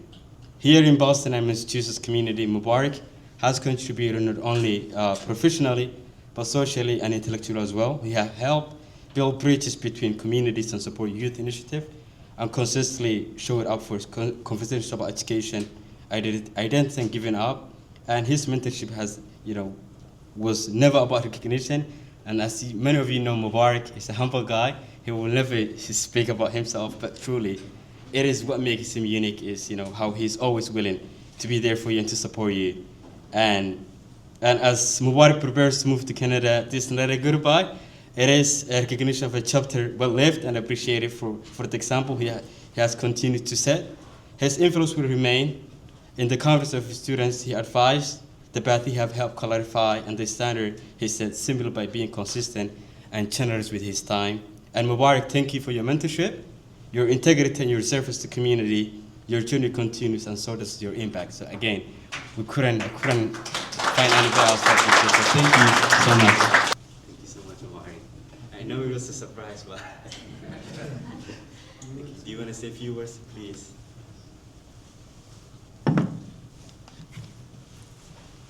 السلام عليكم. سفي عمل ما غير ملني. كل واحد بدنا نرى معي إن هذا اللي إحنا هم مساكين. لكن مرة كوباد وحنا له thank you so much. لما أنتين دالين يردي قدام بيسي أو مكان ساو كلو ده مرة كان ركوا. وحي مكان سدرين وين يجي لسا. لكن واحد دوري إنا شاكير أو كعبان إني شايفه وقت بدنا نودين كقادر. نفس مالي قوانا بفهم يا بابا ملاينا يا إبليس إنجليزي وانقاذي كلا مركا waxa weeye sheekadani markii ugu horeeyay abaarso aanu dhigan jirnay annagoo form 2 ama galaaska labaad ah ayaanu fursadii ugu horeysay ee scholarship helnay oo Mareykanka anigu magarasa markaa 1 year la ballan qaado scholarship laba hablood na summer program loo ballan qaaday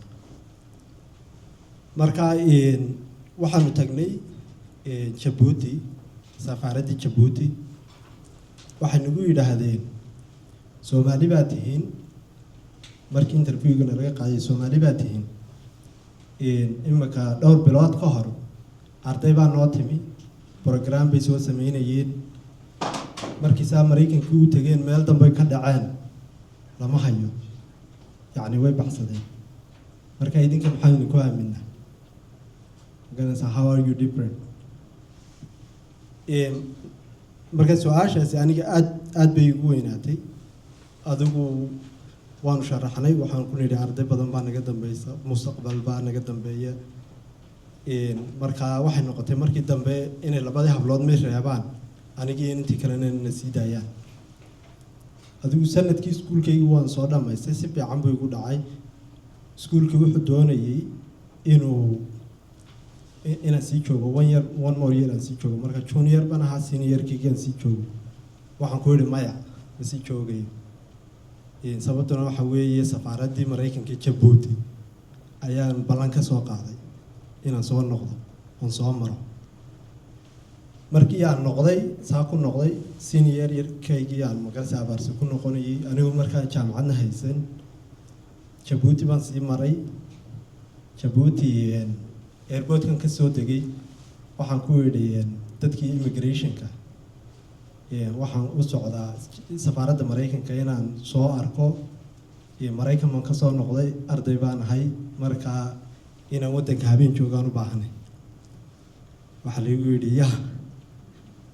waxa weeye waa mid lasoo mastaafuriyo meel uu ka noqdo daydeeye qabta baa la yidhi waa la xirxiday meel yar isbuuliyaa la geeyey kadibna subaxdii waxaa la saaray daalo Muqdisho la geeyey Muqdisho gebigeedu wadansan ayaa la geeyo oo dhirtii magaalada oo guryihii intay dumeen ay dheere ka dhex baxday marka iskuulkii ayaa lala hadlay marka adigu diyaaradii berbereyn ayay nasiib wanaag kusoo noqonaysay marka waxa lagu yidhi inankaa noo soo celiyo berbera keena laakiin sawirkii aan markaa Muqdisho kaga arkayay dee adigu like dhib weyn buu igu abuuray markaan adigu waxaan maqli jiray magarasa aan xasuusto marka amaroo xaasil sidii ayaan ku noqday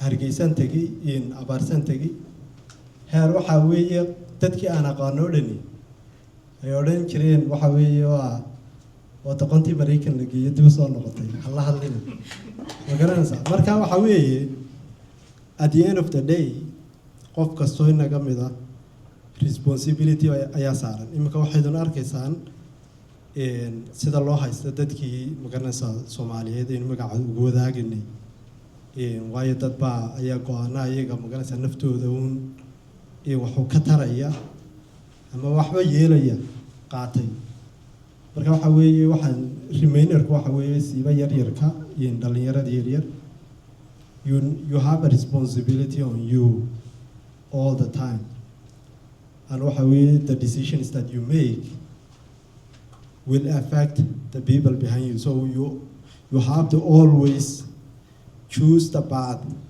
that will keep the door open. Thank you so much. Thank you so much. Thank you, Sayyid Ali, and congratulations, Mubarak. And waxaan rabay inaan idila wadaago before our last speaker.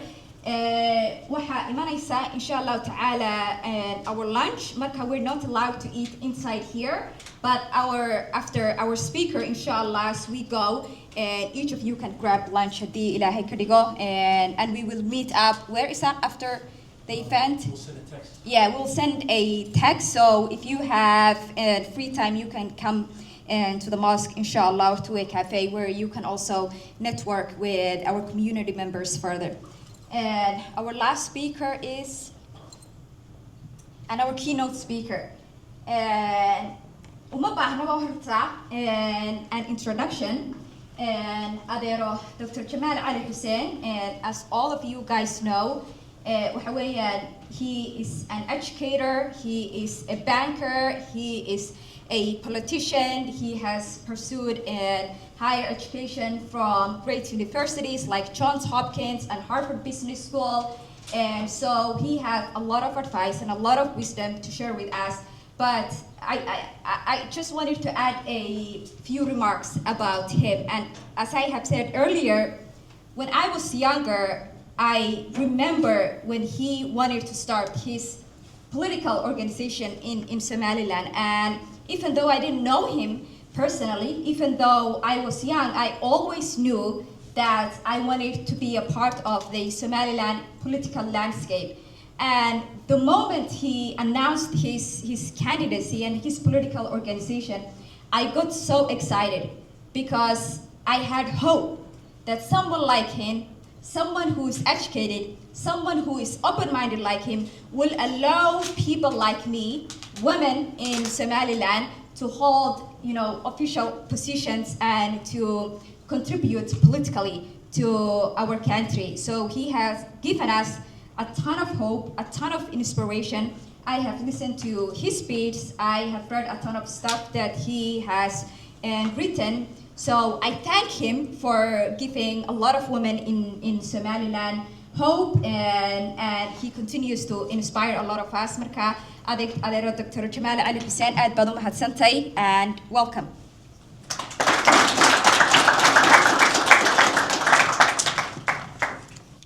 بسم الله الرحمن الرحيم السلام عليكم ورحمة الله وبركاته. وعليكم السلام ورحمة الله. Distinguished guests, friends, and fellow Somaliland professionals, it's a profound honor to stand before you today, a room filled with young men and women whose talent, ambition, and sense of responsibility represent the most promising horizon of our country's future. You're not only pursuing your own advancement as a student, early career professionals, you're also carrying within you a deep commitment to serve Somaliland and to build something greater than yourselves. I'm humbled to join you today, and I want to begin by congratulating you on establishing this organization. Its existence alone speaks to your aspiration, your discipline, your belief in the future of our homeland. Most of you are navigating one of the most transformative stages of your lives: university studies, graduate programs, internships, and the early years of your professional careers. This stage is demanding and overwhelming, but also full of responsibility. Reaching this point has not been easy, and I commend each of you. You have already made sacrifices. You have already demonstrated perseverance. You've already set yourself apart through dedication. But this moment is not just another chapter in your personal story. It's the foundation upon which your future, part of your country's future, will build. As Somali prophet reminds us, he who manages his own affairs well is able to help others. Your journey begins with individual excellence, but its impact extends far beyond self. Today, I want to speak on three interconnected themes. One, what you as a young professionals can become on a personal level. Two, what you can build together as an organization. Three, what role can you play in shaping the future of Somaliland? Look back. Standing here with you takes me almost 30 years. I see my younger self in many of you, determined, hopeful, and eager to contribute the land of emerging from devastation. In the mid-1990s, Somaliland was a country rebuilt from ashes. Hargeisa was a city of ruins. Institutions barely existed. The future was uncertain. Yet, there was an extraordinary sense of possibility, the belief with unity, and the effort, and the nation could be reborn. The internet was new, and the emails were a novelty. A handful of us in the diaspora, scattered across the United States and beyond, began exchanging messages on an online platform we call Somaliland Forum. Mr. Isaaq's father, Professor Abdigas, was among the original founders. At first, it was simply a space to share news. And Abdigod was also a member of that, platform, from what I remember.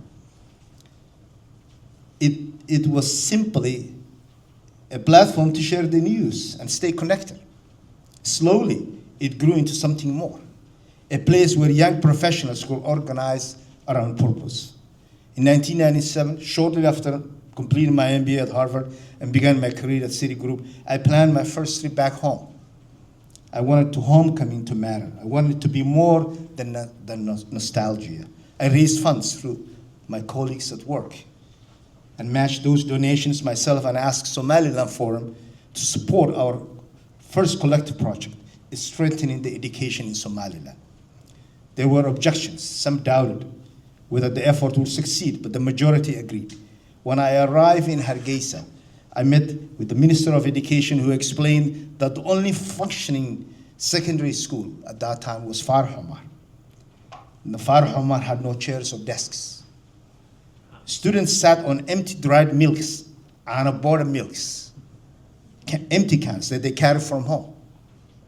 That need became our first mission, the first project of the Somaliland Forum. These days, if you look at the youngers, they said, "Dalka meel fog baa laga keenay."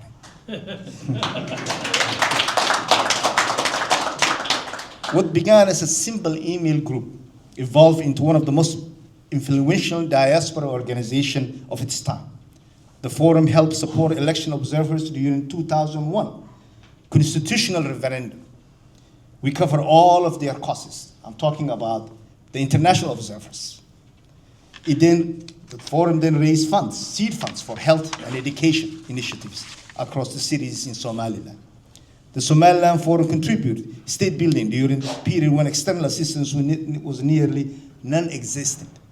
The University of Hargeisa, for example, received its earliest capital through our collective fundraising efforts.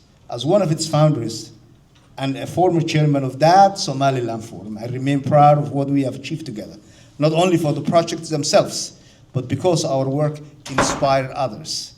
Many diaspora organizations and individuals, professionals followed the same path, building on the foundation we helped set. I share this story for a reason. I see in the same potential for impact. Times have changed, but the needs of the country and the power of organized young professionals remain the same. You can accomplish far more as a unified group than any individual working alone. One person can make a difference, but a united group can make a history. As another Somali proverb reminds us, "Farkeli fol madal." A single finger cannot wash a face. Collective strength multiplies individual talent. So, the responsibility of personal growth proceeds before you move on to state building. Every society relies on young professionals, not only for labor, but also for leadership, ethics, and innovation.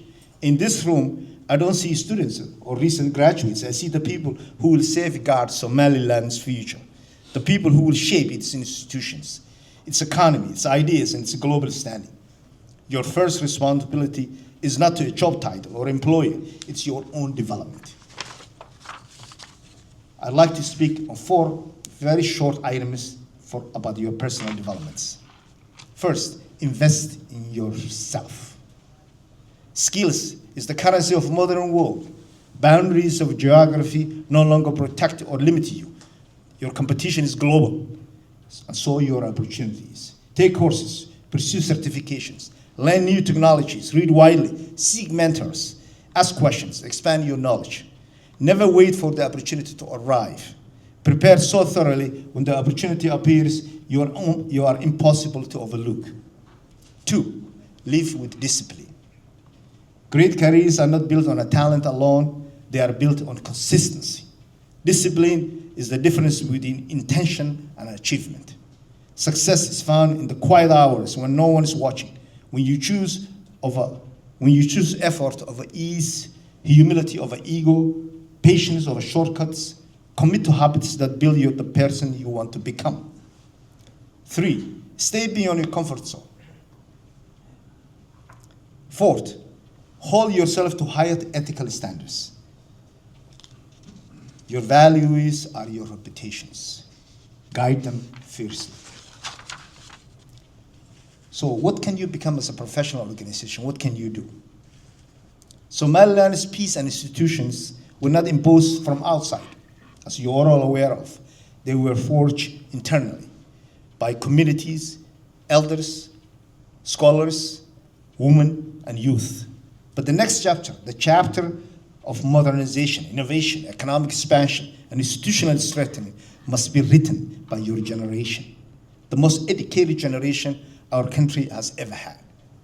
You are positioned to transform entire sectors. We have engineers, tech innovators, economists, bankers, entrepreneurs, health professionals, policy thinkers, educators and researchers. Your parents and your grandparents did not have the tools and access and global opportunities that you now possess. But remember this, technical skill alone is not enough. Somaliland's future depends on integrity, your success, your discipline, your refusal to be complicit in anything that undermines our country's progress. So what your organization can do. A young professional association is not just a social circle. It's a national resource. If you want this organization to endure, to matter, to contribute meaningfully, you must build it with intention and structure. 1, foster culture of learning. Organize workshops, you have already done it. Most of it, but continue it. Seminars, mentorship programs, like the one that you're doing it. Reading circles, create channels for sharing opportunities and knowledge. When professionals grow, nations grow. Build bridges across sectors and generations. Advocate for good governance and accountability. You are not outsiders or observers, you are stakeholders. Speak with constructive conviction.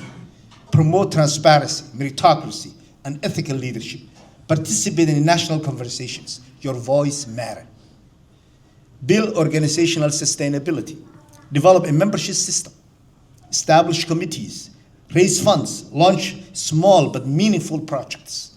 Institutionalize your work so that it outlives the individual who began it. During summer holidays, you could organize, as you already said, collective visit to Somaliland and offer seminars in your areas of expertise. I remember doing the same in 1998, first time, when I gave a series of banking seminars in Hargeisa. Those small contributions create ripple effects. I remember, if I add a little humor on there, when I was giving seminar to Hargeisa Central Bank back then, the first question they asked me is, what's the internet? Is it a big machine? Now, people were really fascinated back then, what was the internet? Because I remember when I get there, at that time, there was a huge debate among the President Mohammed Igal, Ilaahu naxariiste, and kulligood ragii wada dhintoon Ilaahu naxariisto, Mohammed Haji Ibrahim Igal, and the President of Jamhuriya newspaper. They were debating because Igal speak at the Khairiyya, and he said, Jamhuriya cannot get into the internet because Jamhuriya claimed, because they set up a website at that time, and they said, we have an internet. And Igal responded to them. And guess what? The media came to me as a witness because I came from Indonesia at that time through Singapore, and I was able to access the Jamhuriya website. So in fact, أنا وكلام مرخاتي فري. Advocate for international recognition. Your collective voice is powerful. Somaliland's case for recognition is stronger today than ever before. In June 25, as you know, Representative Scott Berry introduced the Republic of Somaliland Independence Act. This is the first time this happened, marking the first concrete step towards U.S. recognition in decades. Additional members of Congress joined. You know the letter Senator Cruz sent to Trump. These developments signal a historic shift. The world is reconsidering its assumption about the Horn of Africa. The recognition is no longer a distant dream, it's a strategic possibility. Somaliland's 850-kilometer red coastline, including the deep water port of Berbera, places it one of the most crucial maritime checkpoints in the world. Nearly 10% of the global trade passes through this corridor. A global powers compete for influence in East Africa. Somaliland's geopolitical importance cannot be ignored. That's why we are important. It's not that they love us. They know where we are located. You know, those of you who do not know, you know, Berbera used to be a base for the Soviet Union and for the US many decades ago.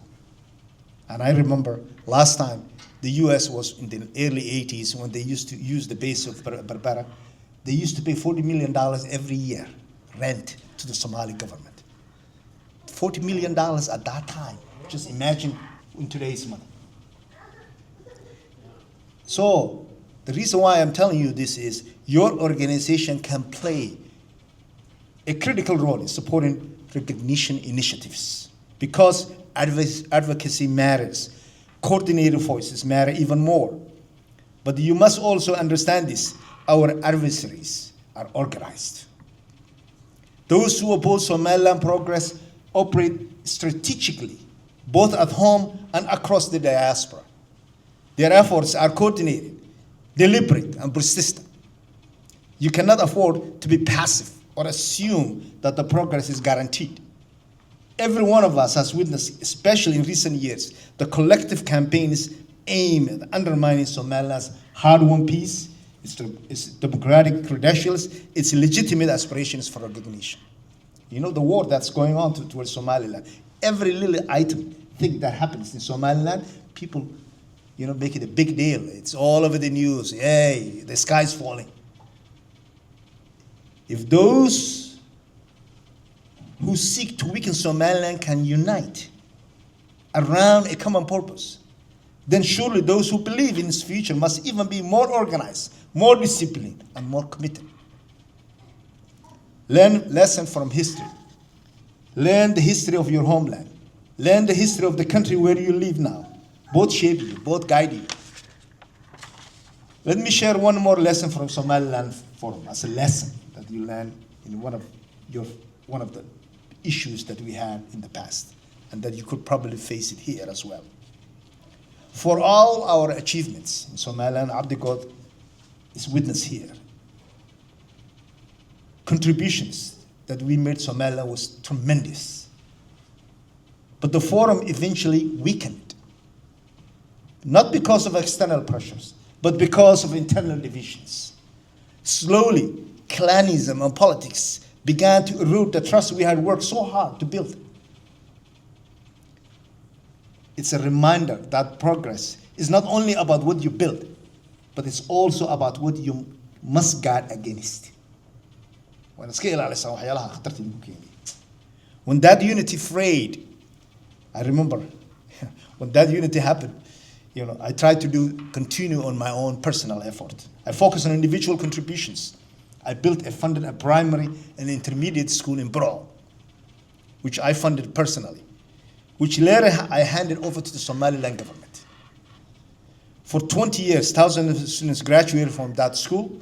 I personally funded scholarships, sending students to abroad. Many of them become doctors and professionals. But let me tell you this plainly. Collective efforts will always be stronger than individual efforts. Learn from that history. Raise above divisions. Work as a national body. Protect your unity, firstly. You are Somaliland's educated generation. You are expected to embody a higher standard, one that puts the nation above self, the purpose above clan. In my closing, my journey mirrors many aspects of yours. I want to stood exactly where you stand today, far from home, filled with ambition, shaped by values of humility, resilience, responsibility, and community. I'm not saying everything is going smoothly in Somaliland right now, far from it. There's so much we can do better. We must do better. Yes, we stand in our region We stand out in our region. I mean, we're doing well when we compare to our region. But we shouldn't, if you compare yourself to the lowest grade person in the class, you're going to stand out, right? That's exactly what happens. Somaliland, we always compare to Somalia. And we say, oh, we're doing better than Somalia. We shouldn't be doing. Should be our comparison. I'm not saying everything is going well in Somaliland, but hopefully, things will get better. And we continue to make it better. But our people will struggle. The problem is our people are struggling right now economically. And many of our national institutions remain unfinished. Institutional building still remains. Somaliland does not need heroes right now. This is not the SNM time. We don't need heroes. We don't need fighters. It needs committed, ethical, disciplined, and courageous professionals. People who show up, people who build, who stay the course, people like you. If you invest deeply in yourself, if you unite around shared purpose, if you build an organization rooted in integrity, if you refuse to be divided, then the future of Somaliland will not merely be bright. It will be unstoppable. When I look around this room, I do not see young professionals. I see the custodians of tomorrow's Somaliland, the builders of institutions, the defenders of peace, the architects of opportunity. Continue serving, continue growing, continue connecting. Congratulations on all you have achieved so far, and thank you in advance for all that you will yet contribute. May Allah bless your journey, guide you through steps, and strengthen the work of your hands. Thank you very much.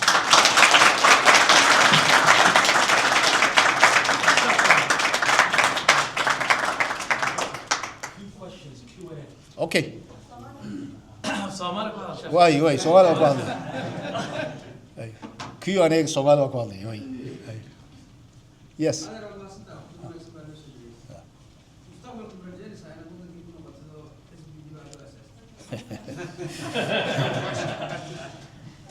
xaaskayga way maqlaysaa oo dhegeysanaysaa. Colin, nobody cannot predict in the future.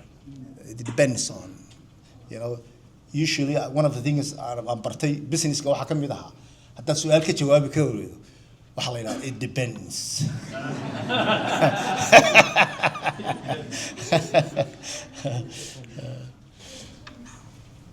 Kolley dhalinyaradu si fiican waa ku wada noqday all of us.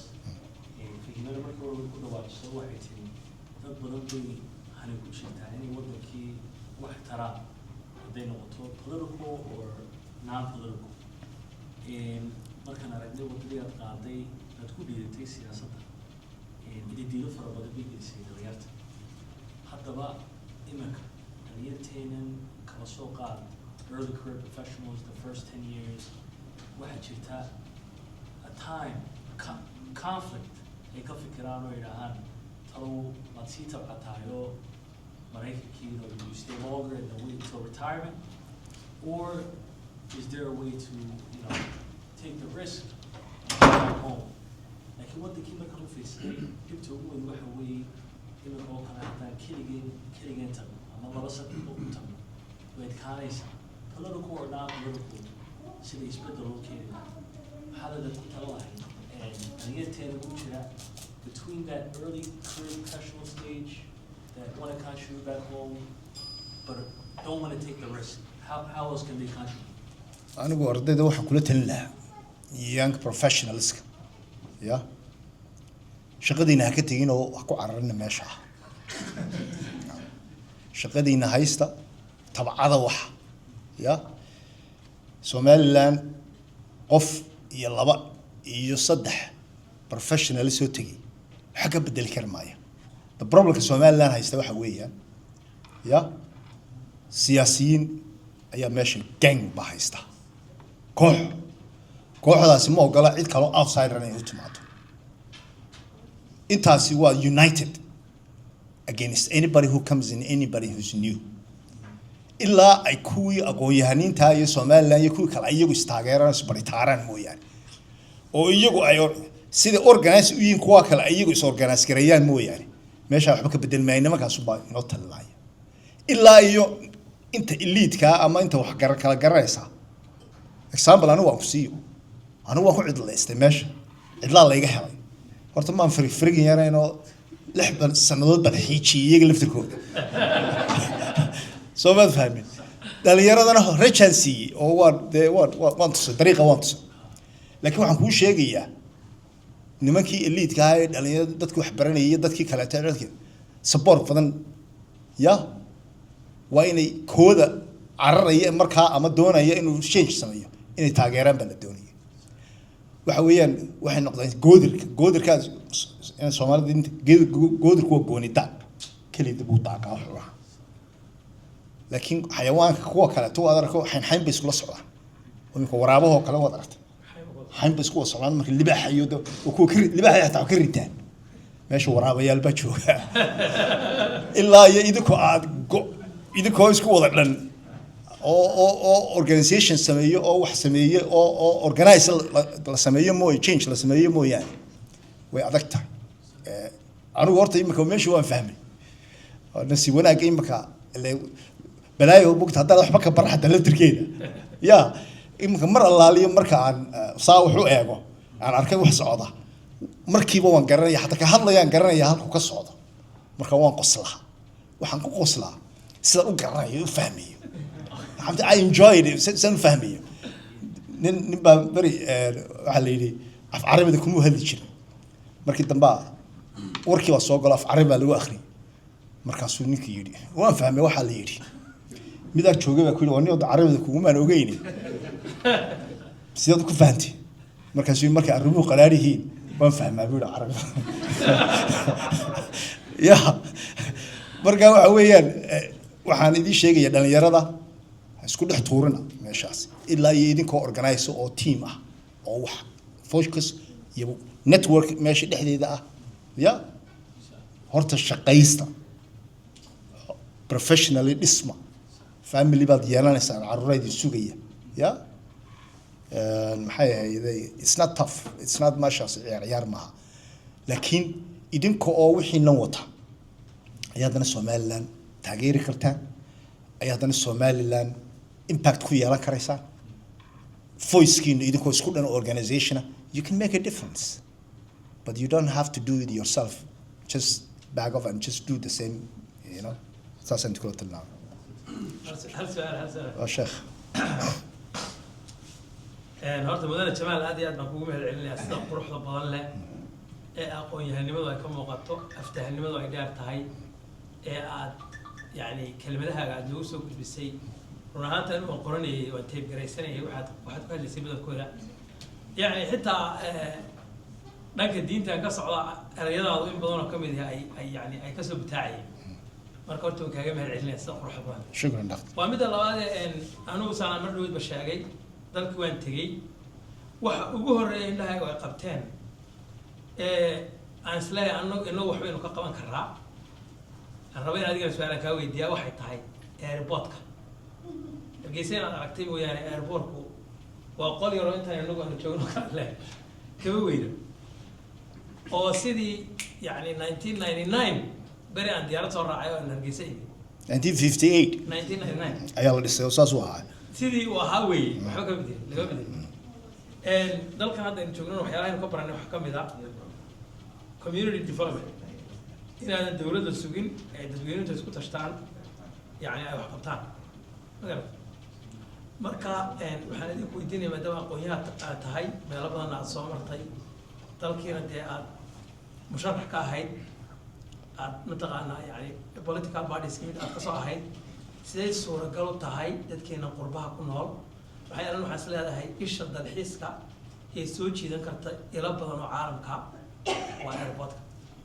because airportkaaga markaan saa u arko haddaan anigu ahay qof dalkana ka yimi oon saa u eega meesha waxaan is leedahay okay meesha waxaa yaalaan garanaysaa siday suuragal u tahay reer Somaliland dadka halka fadhiya kulligood iyo intay naga maqanba insha allah aynu u dhiirigelinaa oo aynu airportka u dhisnaa horta waa su-aal fiican horta Somaliland waad aragtayoo de waa meeshaasi waa meel la baabiyey. Our best to have very distinguished guest speakers. Dr. Ali Yusuf Ta'ala was our first speaker in our New York regional event, very similar to this. So welcome, Dr. Ali. Thank you for coming from New York. I just want to make only one comment. Yes, Abdullah. جمال بابا هو حسوسية جمال بابا هو حسوسية Somali Land Forum وحين نجبها بيه مركا واحد ندلاه واحد كلا نجمع بابي سيدا نوحي ودني برعبلس بورمالس كندس نكي تير ما كنوها وتقول تعمل ميعت بشيء ده مركا نوح هذه كلها تلقي عسيان what you need to do from now on at this in your life. The only trap you need, especially a Barso group. واحد جرى مالين دويت نبى كان dadkii ugu horreeyay wax bartay badow anigu waxaan ku koray boarding school from elementary up to university waxaan qori jiray jamaaco socda maqaal la yiraahdo oo di ab ka dhow 17 articles marka waxa weeye waxa ka dadku ugu xiga caruurta wada korteen marka waxa weeye qaadaanu qabiilkani aadaanu cilmigani qabiilka ka kaxay you lose you for the rest of your life that's all I'm adding to it thank you and alhamdulillah sideed sano jiray mar qura iskuma qabsan hebel waa ma garanaysaa yareer hebel cid walbana way ku jirtaa from all the way to soul marka dhalinyarta horta abaarsana aad baan ugu mahadcelinayaa waa waxay yihiin haddaan qiyaaso tirahaan 700 about 21-22% laakiin way ka miisaan culus yihiin dhalinyarteena inteena badan ee halkan ku dhalatay ku kortay waayo labadu way garanayaan tii wadankii iyo tii halkanba marka dadaalka halkaa baan kasii waday mid baan ku darayaa adeer jamaal wuxuu ku dhawaaqay wadankii sida wuxuu tari lahayn waxay noo farxada kolay reer Boston you guys are going to get the news first heshiis baan la galnay wasaaradda arrimaha dibadda program cusub oo ah fellowship program macnaheedu waxa weeye dhalinyarta wasaarad walba waxay noo soo xulatay xubin ama laba xubnood oo caawin kara in technical expertise free of charge pro bono marka taa imanka MOU baan wadnaa waan saxiixaynaa samarkii waxay tegi doonaan for 2 weeks koob iyo tobanka bilood kalena waxay ku samayn doonaan long distance learning marka that's something that we're working on inshallah bilaha soo socda waad email baad ka heli doontiin aad baad mahadsantihiin fahiimo cali baa inoo soo xidhi iyo closing remarks inshallah assalaamu calaykum waxaan rabaa inaan laba erayo ka kooban ka dhaho madashan first horta waxaan rabaa Somaliland as you all know we have enemies we have adversaries okay but I personally believe that the only people who can destroy Somaliland are Somalilanders period okay nobody else no matter how powerful they are so the most important thing waxa weeyaan is to keep our unity inaanan inagu isdhexqaybin inaanan inagu dhexdeena qabyaalad iyo kala gurgur iyo waxaasi aanay inagu dhex jirin in aynu inagu magaca ugu fiican ee Somaliland ay ka bixin karayno ama ha noqoto one article aad soo dejisid ama ha noqoto meel aad ka soo hadashid ama ha noqoto adoo calankaaga ku faanaya in mar kastaba inaga Somaliland ay noqoto udub dhexaadkeena oo mar kasta united aynu noqono because that's how we will keep Somaliland prosperous and united inshallah ta'ala talabaadna waxaan dhihi lahaa waxa imaka caawa maanta la inoo soo bandhigay laba organization who are doing great things in Somaliland Ahdi Promise iyo SLPA sidii hore uu isaaq idila wadaagay